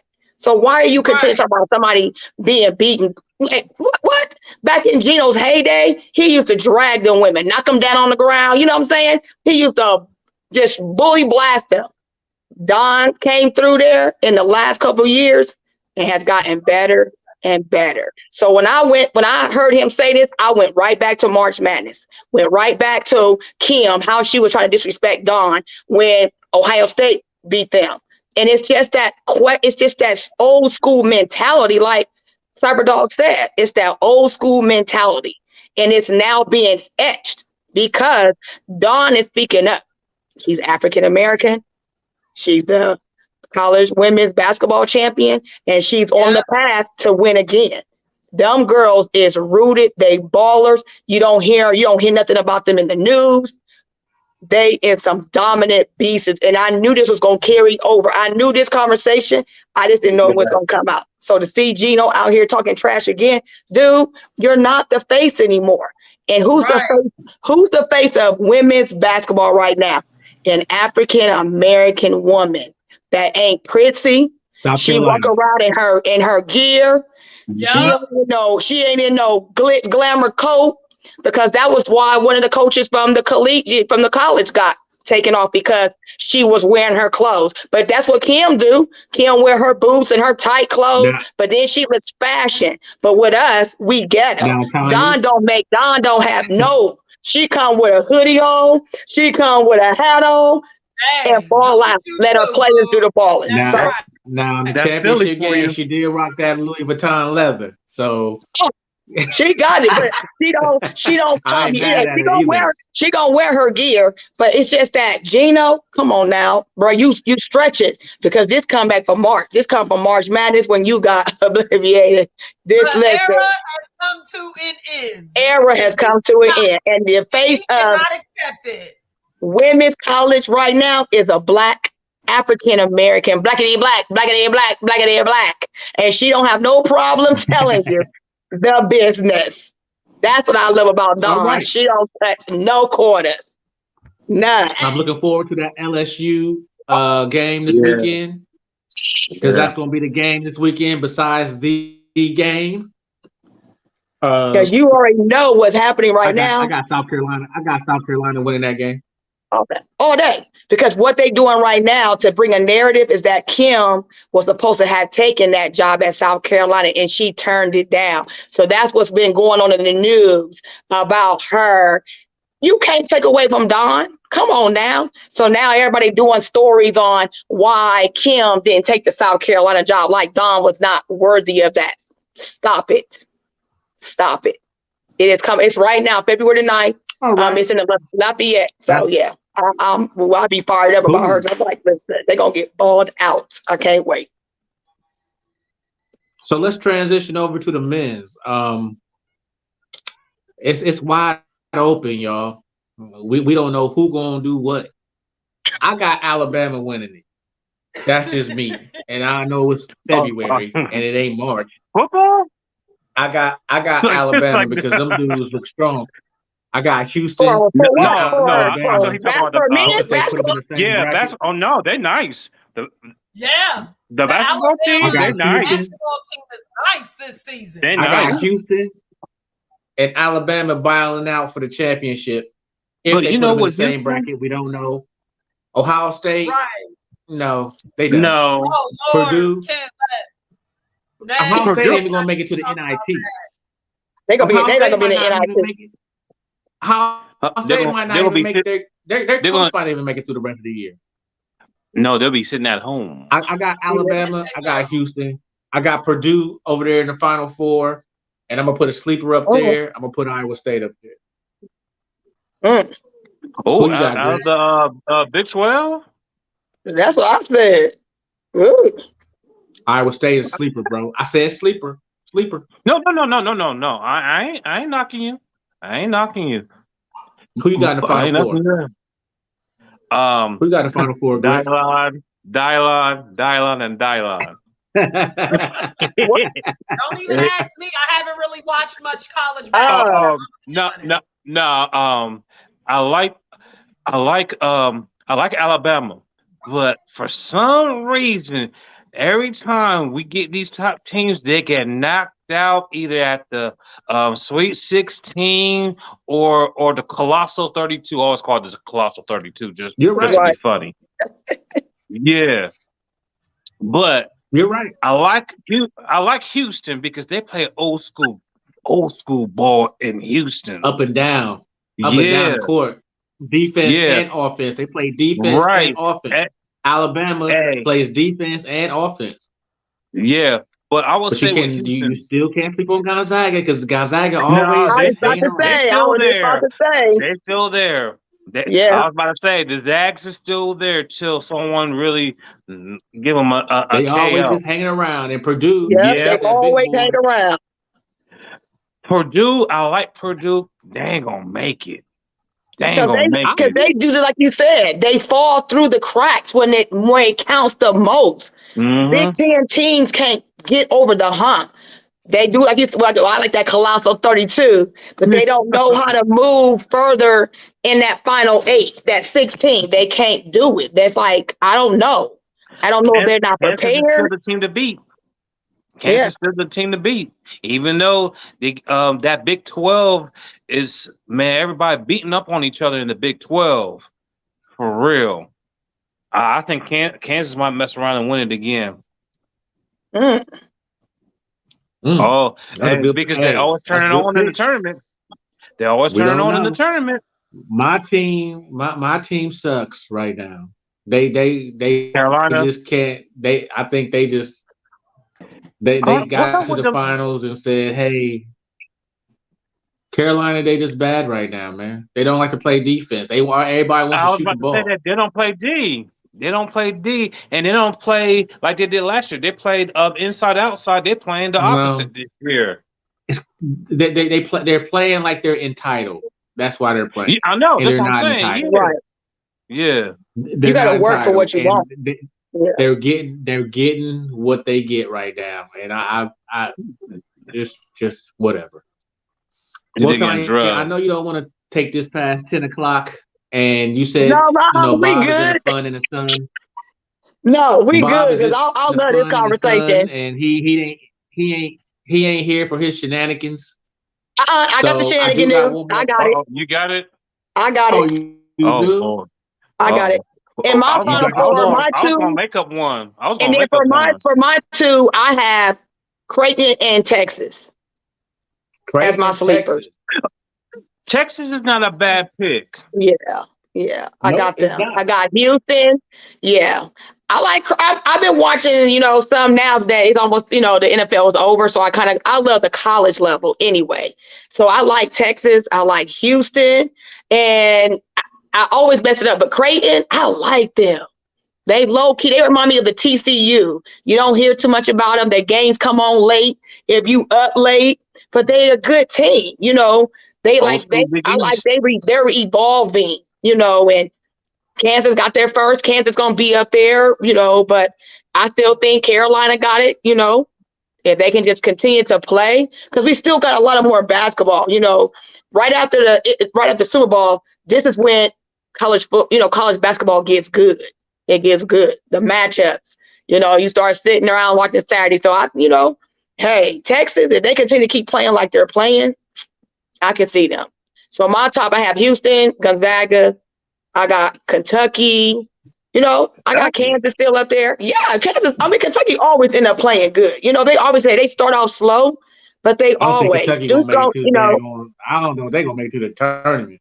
I know they got No, that's Duke. what I'm about to say. New York Kentucky I City. sucks. like Kentucky. I mean, I got Duke. I mean, you'll see. Sometimes they start off Yeah, slow, I but know. as they start playing, like my team, OSU, they just not. They can't. They didn't lost too much. What's up with the women? I know the women was balling out, and they didn't drop Oh five my straight. I think almost five God. straight. Like God. No, they And just that's the thing won. They just about won this week. no, but they was listen. They doing a comeback. They was No, 19 straight, and they lost No, two they or got to three, 19 like back to 19-0 back. before they started losing. Yeah. Yeah, they was getting lit up like a Christmas tree. Huh? Tanya, Yes. do you think Holtman is the coach next year? Nope. Nope. Mm-mm. One thing about Holtman, when I look at him, Yes. it's not him. It's him, but you got to have players to buy into your philosophy. And that's what people don't really get. You got to be able to buy into the philosophy and your style of game. And he has had some great players throughout his tenure, but they can't play together. He don't know how to Said he's coach. back. He don't know how to coach these young teams that are coming from You know AAU what? ball. When you I think called about basketball players, they play an AAU ball. They not Yeah, playing high school basketball. right. That's a thing in the past. You got to be able to coach, and people don't really talk about AAU ball, but No, AAU ball is really taking another course of how players play when they right. come to the collegiate league. There are so many scouts that are on the AAU trail. They ain't going no high school games unless you are in our higher suburb schools. They going to AAU ball games, and they're tracking these kids, not at the high school ball, not at the high school court. They tracking them on the AAU court. Hey, So when you come over into this court of play, I think a lot of coaches are having a hard time playing that type of style of play. Flashy, sometimes coaching these that kids are style. not, Yeah, a lot of these times these kids are not moldable. You know what I'm saying? Molded into like a team because they've already played where a team that has been winning champion after champion after champion on an AAU. So when they come into that AAU circle, when they come over, and that could be another debate, but just the things I've seen and, when they're scouting, Holtman just didn't, he's there, but the kids don't buy into what he's saying and what he's doing. He playing all plays, like he'll do a play in the huddle, and then they go on the court, and he did another play, and they stand like, what play you want me to play? Like he don't, you know what I'm saying? He don't know how to manage, and he don't know how to manage the clock. So those you are know what? Early on, So he's going to be there next year. I don't think so. Tanya's saying no. I don't think he will either. But I said this when he first got there, and it was either his first or second season. They got to the tournament and they made a little run. I said, ooh, this isn't good for him. And someone was like, well, what you mean? They made it to the Sweet 16. I'm like, but you don't understand. He done this in his first couple seasons. Now they're going to expect it every year. Right. But that's OSU. Huh? But that's OSU anyway. That expectation gonna be there. You gonna have to ball. Right, but that's what I'm saying. Like, if they would have made the tournament and only made it like the first or second round and been like, okay, they made the tournament, they could, you know, he would have had something to work with. But the fact that when he came in practically out the gate, he made a little run, I don't think that's helped with the expectation for him. Right. The expectation always gonna be there when it comes to OSU winning. Right. It's just that Holtman just don't, he don't got the buy-in. And you got to have a buy-in. Oh, you got to have a buy-in. You got to have it. You got to know the philosophy. And that goes back to the values, like of what your team is going to be, what your team look like. OSU don't have a look. We ain't had a look in a while in the last couple seasons. You don't know what you're going to get. And even with the women's, we don't know what that team looks like. Like they had a hell of a run. This 19-0, they ain't never happened. But then it goes back to that same old complacent ball handling. So OSU gonna be that. I don't think they're gonna be in the NIT this year. And that's sad because we went all the way to what? The Colossal. We were March Madness 16, I think. Yeah. March Madness. I love that, girls. I'm about to start that 16. And how we here, we can't even win games. We lose. We dropping 5 and 6 at a time. What? No. 5 and 6. Try 7 or 8. Yeah. I've just been watching women's basketball. 8 games? Yeah, I've been watching women's basketball, the women's more than the men's. Not the women's. I'm talking about the men's. I know that, but I've been watching more of the women's basketball. They suck. So I'm excited to be able to bring the women's back into the fold of conversation in the next couple of weeks because of NFL being, done. Not going to be the dominant factor. First of all, Chris Holtman is not going to get fired. You don't think signed a 3-year extension. He just signed a 3-year extension last year. Means they're gonna have to end the year. But I don't know. I don't know. This is his first losing season as actually a coach. He's had a bad year. They're gonna let him have this bad year. Now next year, if the same shit happens, then they might eat the bullet. Him and Ryan Day both gonna be on the hot seat. Him and Ryan Day. They're not gonna fire him. They're not gonna fire him at the. Oh, what do y'all think of? Not to switch subjects, but she brought up Ryan Day. So what do you guys think of them bringing on Laurinaitis for the defense? That's a good move. Well, he got intel for Notre Dame when they play Notre Dame at Notre Dame. We can start right there. Yeah. Since he was Notre Dame's linebacker coach. Yeah, that's a good move. So it was a good move because he's going to be invested. Anyway. I think he wanted to always be with Ohio State. So he came back home because he wanted to be with Ohio State. He wanted that job anyway. Right. Hold on. What do y'all think of this though? And I was talking to my husband about this the other day, last week. Okay, he's back here as a grad assistant working with the D-line. We know Larry John. How many more seasons does Larry Johnson have in him? Could we be looking at his predecessor? Yeah, it's coming. Slide right in there. It's coming. Depending on how he does, could we be looking at the next person to slide right in there? Yeah, it's coming. And take that position. It's coming. I mean, Laurinaitis, like, if you think about it, he reminds me of Kirk Herbstreit. Like, they are OSU for life. And he's going to bring a great presence because he's a buy-in. Again, he knows OSU front and back. He's been through the coaches. He know the coaches. He know the layer. He know what to do. And he's going to bring in a new. He's going to, he know the land of the land, and it's going to see it at spring game. You're going to start seeing that type of kind of style of play spring season. So I'm excited to see it. I just pray Brian Hartline can handle his promotion. Man, listen. They better handle it for the offense. They better handle it because listen, OSU ain't gonna get another chance to lose against Michigan. I can tell you that. And we going back up north. Yeah, y'all said that last year. No, what I'm saying. No, that's what I'm saying. We ain't gonna have no other chances. Listen, you ain't gonna. What coach has ever made it past 3 losses to Michigan? Cooper. Thank you. And he was gone because Tressel came right on in. If Ryan Day loses 3 times to Michigan, they will fire him before they fire him. That's what I'm saying. This game, this year hinges. He will get fired when the clock says 0. I'm telling you, they're not going to play with him this year. You're not going to lose. You better go find a quarterback, whoever that looks like, because that's what I'm gonna start, thinking about that. And just again, rest in peace to Dimitri and Stanley. Yeah, that was sad. Away. Man, I remember meeting him, and it's just a crazy story. Like the way the fences are in the stadium, like I had my arms and head like in the gate. And I could not get out. And he came over and was like, Mel, you need some help here? And after that, we just became like, I would just always see him out and about at an OSU game and just so humble. And even when he first was diagnosed with prostate, and I love the way you said that, Troy, talking about making sure that we get tested, he became that spokesperson for it.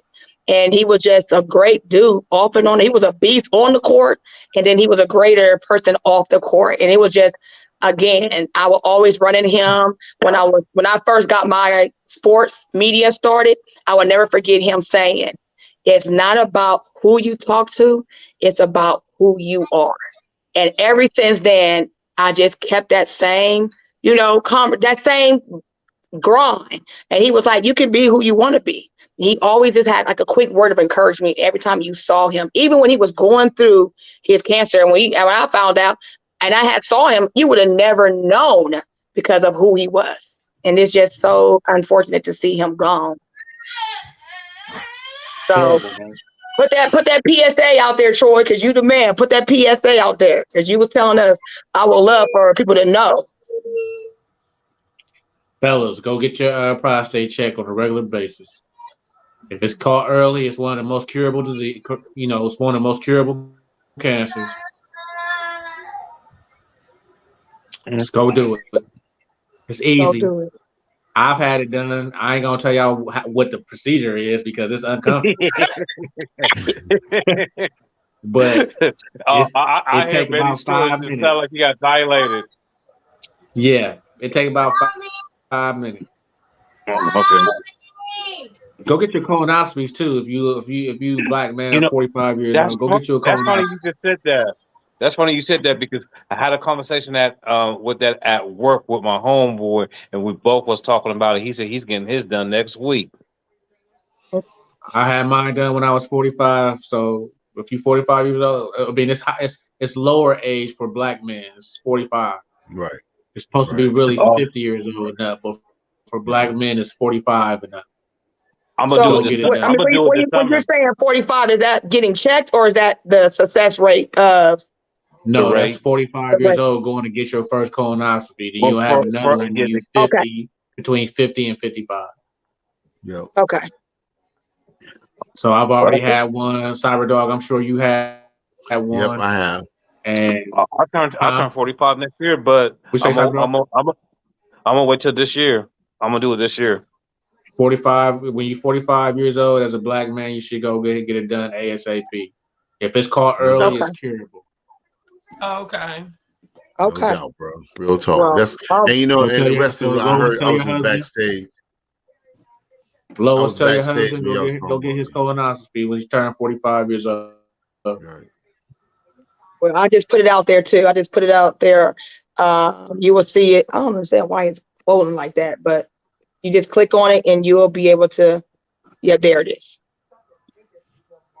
So get checked. So it's up under the link for more information on prostate cancer, especially in African American, with this being Black History Month. I'm glad Troy is bringing that up. And again, rest in heaven to Demetrius Stanley. He will be surely missed with his wisdom and his conversation, and always seeing him on the sidelines. And he's that old school when you look at him like Eddie George and Right. Troy Smith, and even if you go back to, just some great players. Like he played around. He played around some great players. If you were an OSU fan, he was a baller, and it's like wow. Played with David Boston, played with Joe Germain, played with Terry Glenn, rest in peace. So that's what I was trying to say. Terry Glenn, like man, it was won the Rose Bowl. Yeah, rest in peace, D. Stanley. That was a shock.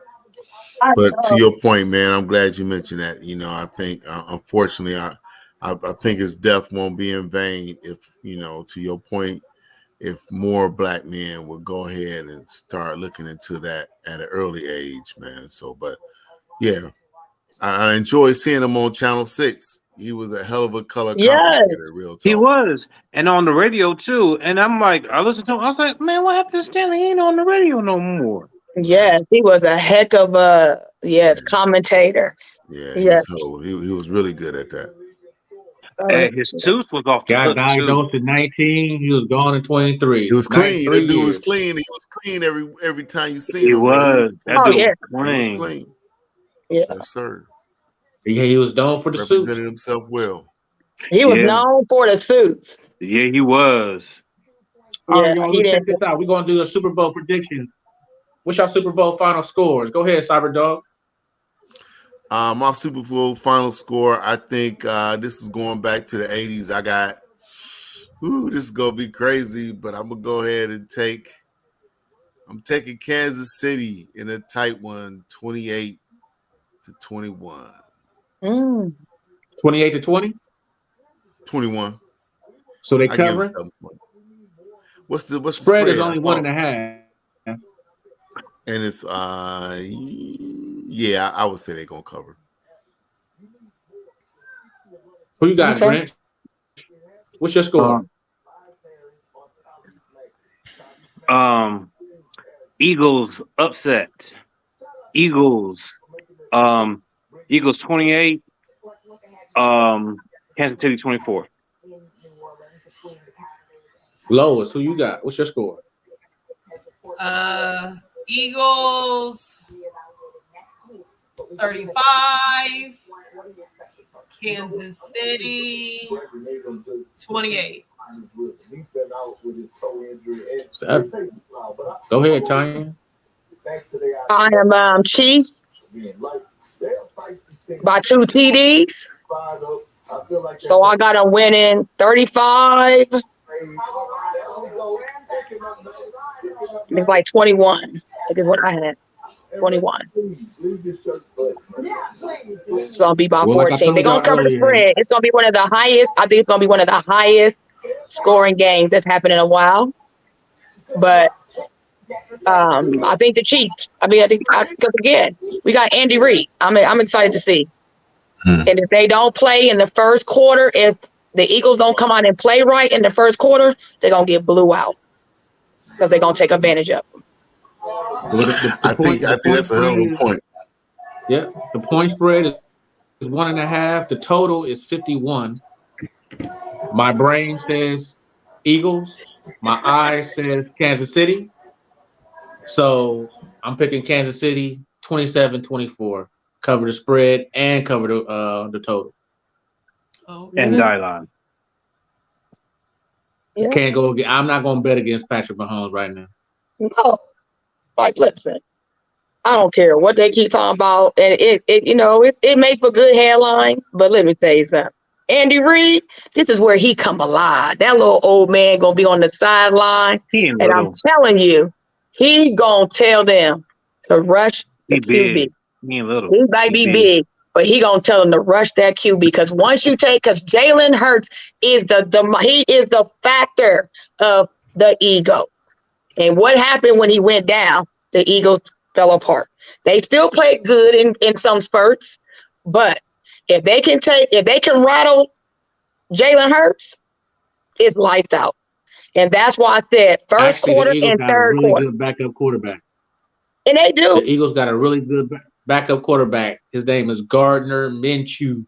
Minshew. And He's a baller. First and third quarter are going to be the X factors for them. Do you know who Kansas City's backup is? They don't need Drew backup. Henson. They don't need no Chad backup. Henne. You said Drew Henson. That's 10 years ago. I do that. I should say that to be funny. I'm going to say what?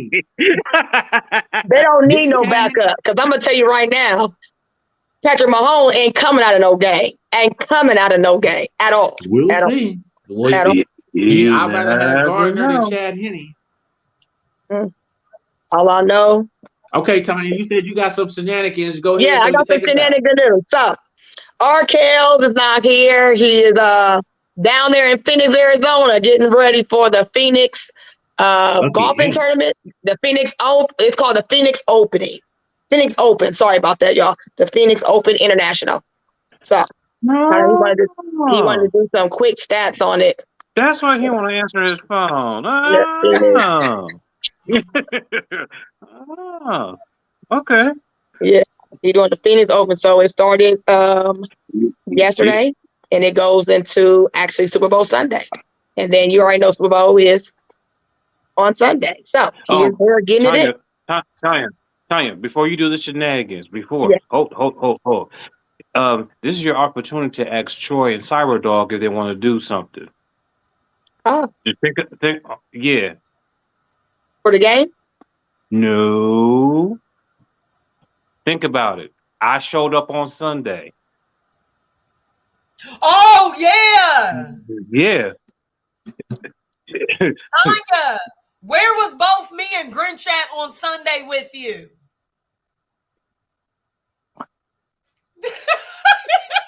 Oh, yes. Oh, my God. You know what? Hold up, man. I need somebody getting hungry. Watch this. I'm about to ask. Hey, go get my stash. I can't do this anymore.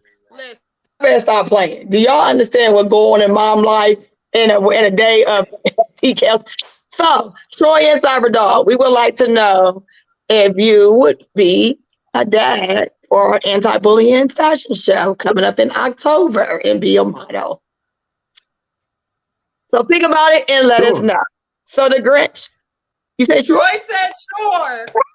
Reggie's doing it too. Okay. And we're gonna get y'all. Yes, we're gonna have a great man designer, and yes, and it'll be it's all for a great cause. All for a great cause. It's going this year. The fashion show is going to be held in October, which is bullying prevention.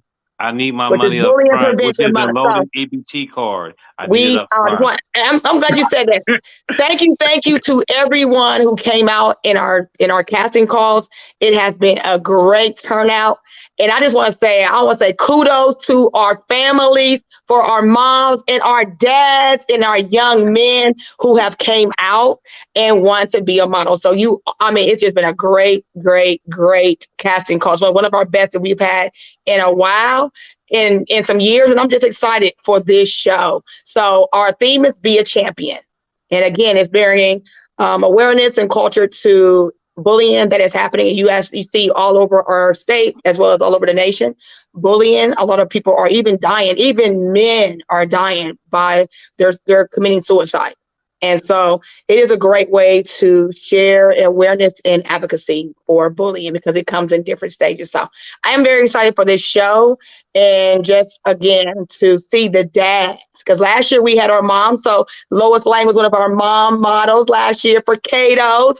And such a great turnout. And the conversation was, while we brought the dads involved, because the guys came up to us after the show was like, why ain't the dads on the runway? I was like, what? Wait. Hold up. And these were guests that were there to participate, to be a part of the show, to see their kiddos. And so this year we are having a dad, it will be a dad session when we walk the runway. So dads are going to walk the Be a Champion walkway. So thank you, Troy. We'll see if, Cyberdog and Kelz. Kelz going to be going because he always walked it. But yes, we're excited to have y'all. So thank you, Troy, to come on aboard. And so practice will start February 25th. More information to come out. And it's just going to be a great show. I cannot wait. So Thomas Edward My cousin said he's a prostate cancer survivor, 16 years. So whoop, whoop, whoop, whoop. Yes. So Congrats. on to the shenanigan news. The first one is 81-year-old woman woke up at her own cremation. She woke up doing her last rites. She went home to drink a cup of tea. Well, how you gotta say that again? How? Listen. Hold on. Ain't a cremation when you get burnt alive? Yes. Yes. And then you get smoked or put in the sea or something. For real. It says, at 81 years, I just found this 81-year-old woman woke up at her own cremation, came back home, and drinks a cup of tea. So the 81-year-old woke up at her own. So their very strange incident shocked and baffled the internet when an 81-year-old woman who suffered a brain hemorrhage was declared dead by the doctors, and she woke up doing her last rites. So the 81-year-old woman family was preparing for her last rites and taking the dead body to the cremation ground when suddenly the woman's eyes opened and everyone was shocked by this unbelievable incident. Thriller. And you know what? I'm gonna say this. My dad did the same thing. They pronounced my dad has 2 deaths. My dad, when my dad passed away, he has another death certificate because my dad did the same thing. They took him off the life support, everything. They pronounced my dad passed away at 3:03. And 2 hours later, my dad woke up. He literally woke up. He woke up out of his sleep. They was getting ready to take my dad to the coroner. And Tommy know, because we was all there that weekend, I will never forget it. It was 2 weeks before, it was the week of Thanksgiving. My dad was pronounced passed away. They said what that they can do for him. And my dad even had all the signs of passing away, the girl, everything. My aunt came in there to pray on him. And my dad, we was all in the room, and my dad woke up like, where's some greens at? I want to eat. We left. I literally left, drove home, came back the next day. My dad was sitting up in the bed eating. And it went on for 2 weeks. Tommy, that's my cousin saying, we all came to my dad's bedside and where was we at? Okay, we was at the VA hospital in Chillicothe. I'm talking about over 35 people was in my dad's room that whole weekend. My dad lived for 2.5 weeks, and then my dad passed away on December 5th. Wow. So yes. Wow. And the doctors still to this day do not know how my dad, because my dad literally had passed on. And that's that beta carotene, as we call it, green. He want to put in his 2-week notice. Yeah, and that's what it was. He literally woke up. He wanted to put in his 2-week notice, like I'm still here. We went through Thanksgiving. I'm telling you, we went through Thanksgiving. So as soon as I read that, I was like, oh my God. And Bob said, that was your dad. I said, I know. I went home. I told I said, Bob, Daddy woke up. He's like, what? Bob drove down the next day by himself to see my dad. And he called me. He's like, your dad is woke. I said, I told you. He didn't have I'm talking about nothing. He didn't have no respirator on. He wasn't on no ventilator. My dad was sitting up talking for 2 weeks. And then my dad ended up passing away on December 5th. Wow. So, and he was hungry, as my cousin said. I'm hungry. So, yes, but that's what the shenanigan knew. Sorry for going into that, but that's just like, whoa. The next one was a 28-year-old stalker made a whooping 77,639 calls to an ex-boyfriend in a week. Damn. She did 1,937 emails. She did 41,000 texts. She did 217 singing messages and 647 letters. She faxed him. Her name was Linda Murphy. She faxed him 144 times. The romance with William Ryans was 3 weeks old. Oh, he hit and run. Oh, sorry.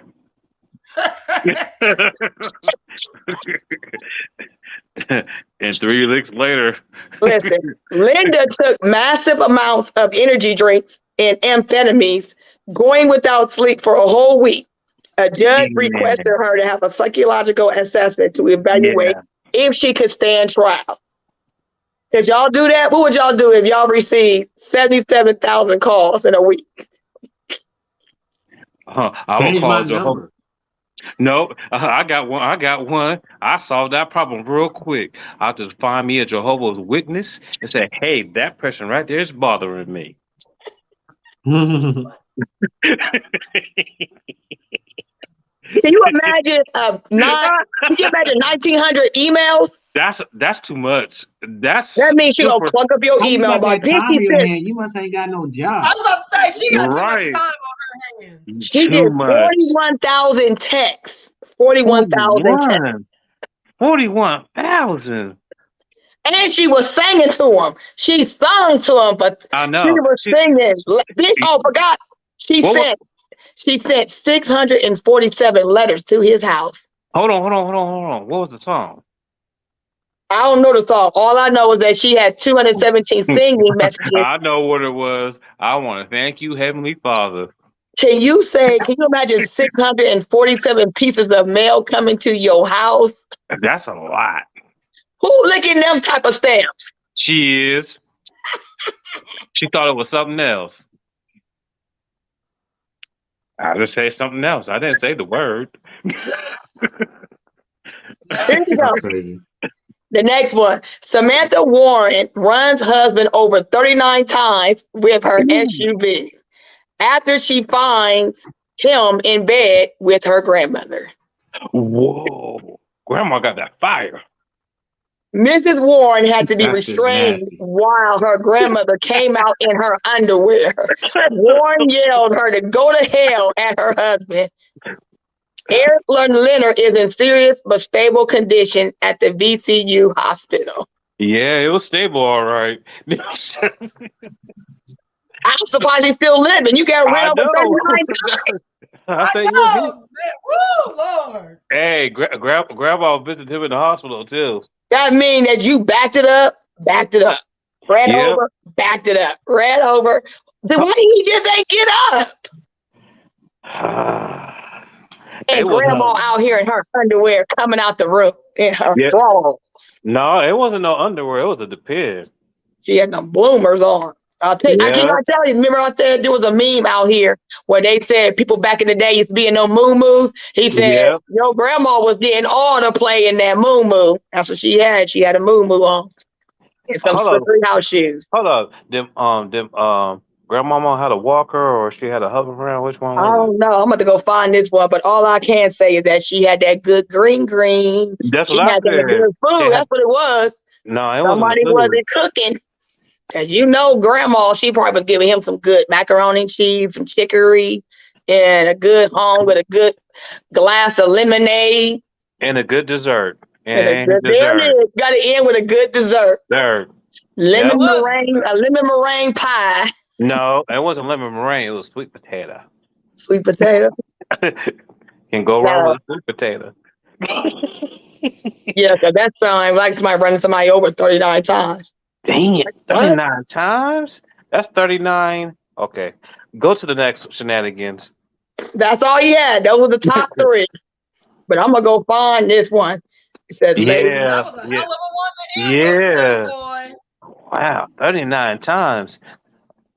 I said, whoa.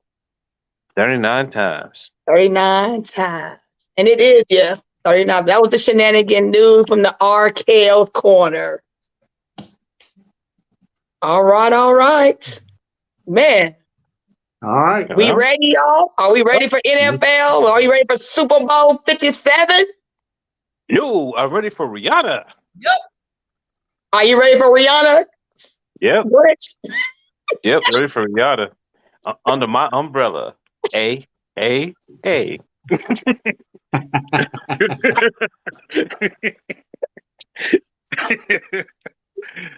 Oh man, I'm ready for the game though. I do want to see this game. I know. I wonder who gonna sing the national anthem. Babyface's cousin. What? Who? No, I'm trying to remember who is singing the national anthem. The national anthem because gets sung by like a country dude, and the which yes, Cheryl Lee Roth is doing "Lift Oh, Every Ralph Voice." is singing. Yeah, Chris she's singing. Stapleton. Yeah, Chris Country star. Stapleton is singing the national anthem. and then Shirley Ralph left every voice I and forgot what sang. Babyface doing. Babyface was doing something else. I forgot what he was doing. Yeah, he sang in something, but I can't remember what it was. Be Oh, like that's this. the pregame. Oh, that's the All right, pregame. y'all.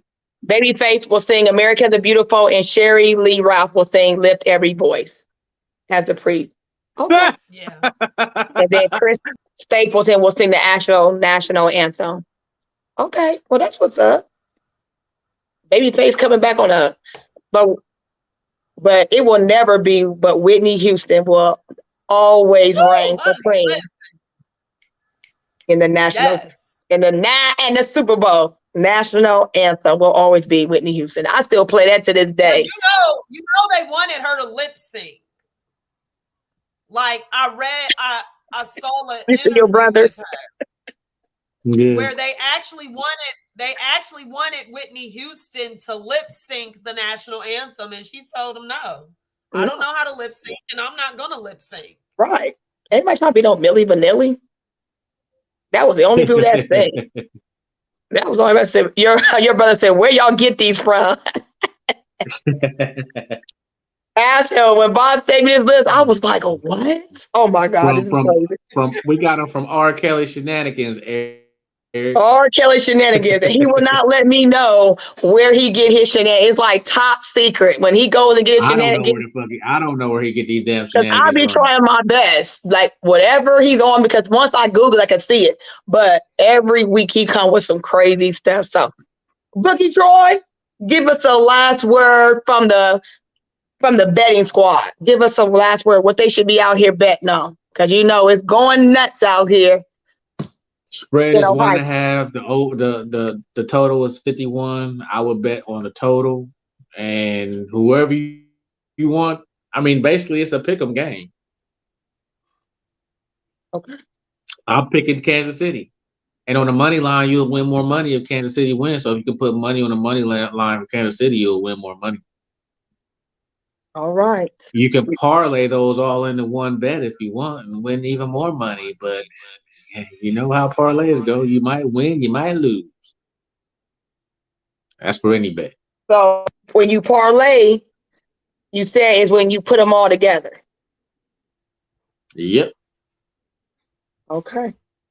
You heard it from Bookie Troy. All right. Well, next week. All right, let's wrap this up. We've been on here longer than the Titanic movie. I know.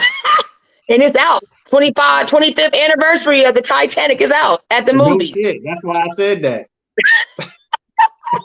But you know, the conversation was too good. So thank you, Eric, and you know, we did have for coming on. And Cynthia, Casey about to get smashed. Yeah, we here. You know, right? So my family's all about the Eagles, so they'll be crying crow. So I can't wait. Cowboy will be ringing again. So Troy, always great when you bring it. So it's gonna be Cyberdog. He is going to be our lead analyst next week. So the now, aftermath. Does he know that? He's not on here. Well, he's gonna know it when I tell him. Superbowl, the aftermath is gonna be lead analyst is gonna be Cyberdog because he had lots to say today. He had Tony D. If you did not watch it, go back on with the hashtag replay because Tony D, listen, one thing I can say about us, we are dedicated to being on the show because she had to make some moves today with the fam, but that did not take her away for shooting her shot and giving Cyberdog the business. She went to 2 emergency rooms, been in the car. She been listening from the hospital room. Because Cyberdog was on that ooh-wee. Cyberdog was on that ooh-wee tonight. Cyberdog, that's why we love Cyberdog because he always brings the X factor. You don't never know what he gonna say, but Lois Lane and Cyberdog, you gotta go back. Know back. How to get up under y'all skin. Yeah, because he had her. Listen, hilarious. Lois Lane was in the hospital room in there going ham. going ham. But that's what makes us dedicated.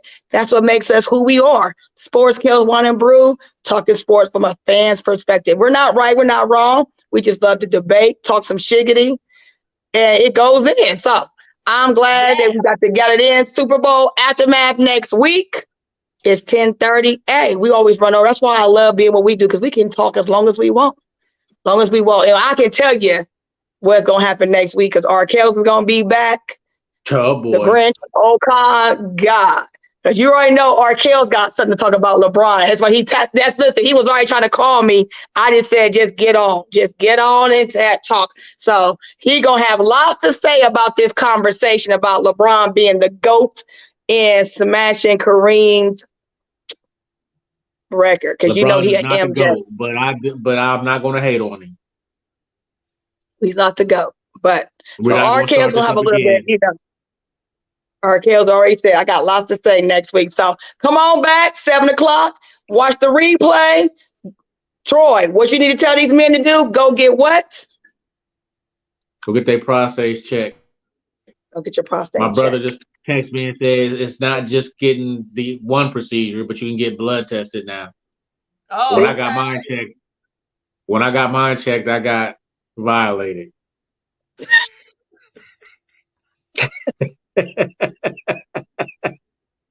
But you know what? We're going to kind of touch on that, because that's why a lot of men don't get checked, because of that stigma test that's around. You can get your blood test now. Violated. So we're going to touch on that. So we already know what it is. Black History Month. We black to be black, but we 365 Black History all day, every day. So this is Sportskelz Wine and Brew signing off. Have a wonderful weekend. Please be safe. The popo gonna be out, and you ain't gonna go home till Monday. So wherever you at, there's too many Lyfts and Ubers. Jump on Facebook. Make sure you're safe. There's a lot of events that are happening. It's Valentine's Day weekend. To all my fellas, to all my ladies, and even my ladies who don't have a date, go make sure you have a Valentine's Day for yourself and some self-care. For my men who don't got no lady, do some self-care for yourself. Drink a brew. Have a good meal. Enjoy yourself. There's so much suicide that is happening in our community, black and white. That suicide doesn't have a face. So please make sure that you do some self-care this weekend. It's Valentine's Day weekend. Have a wonderful evening. Always ready. I don't know what Cyber Dog. I know. Be blessed, and we out. All right, y'all.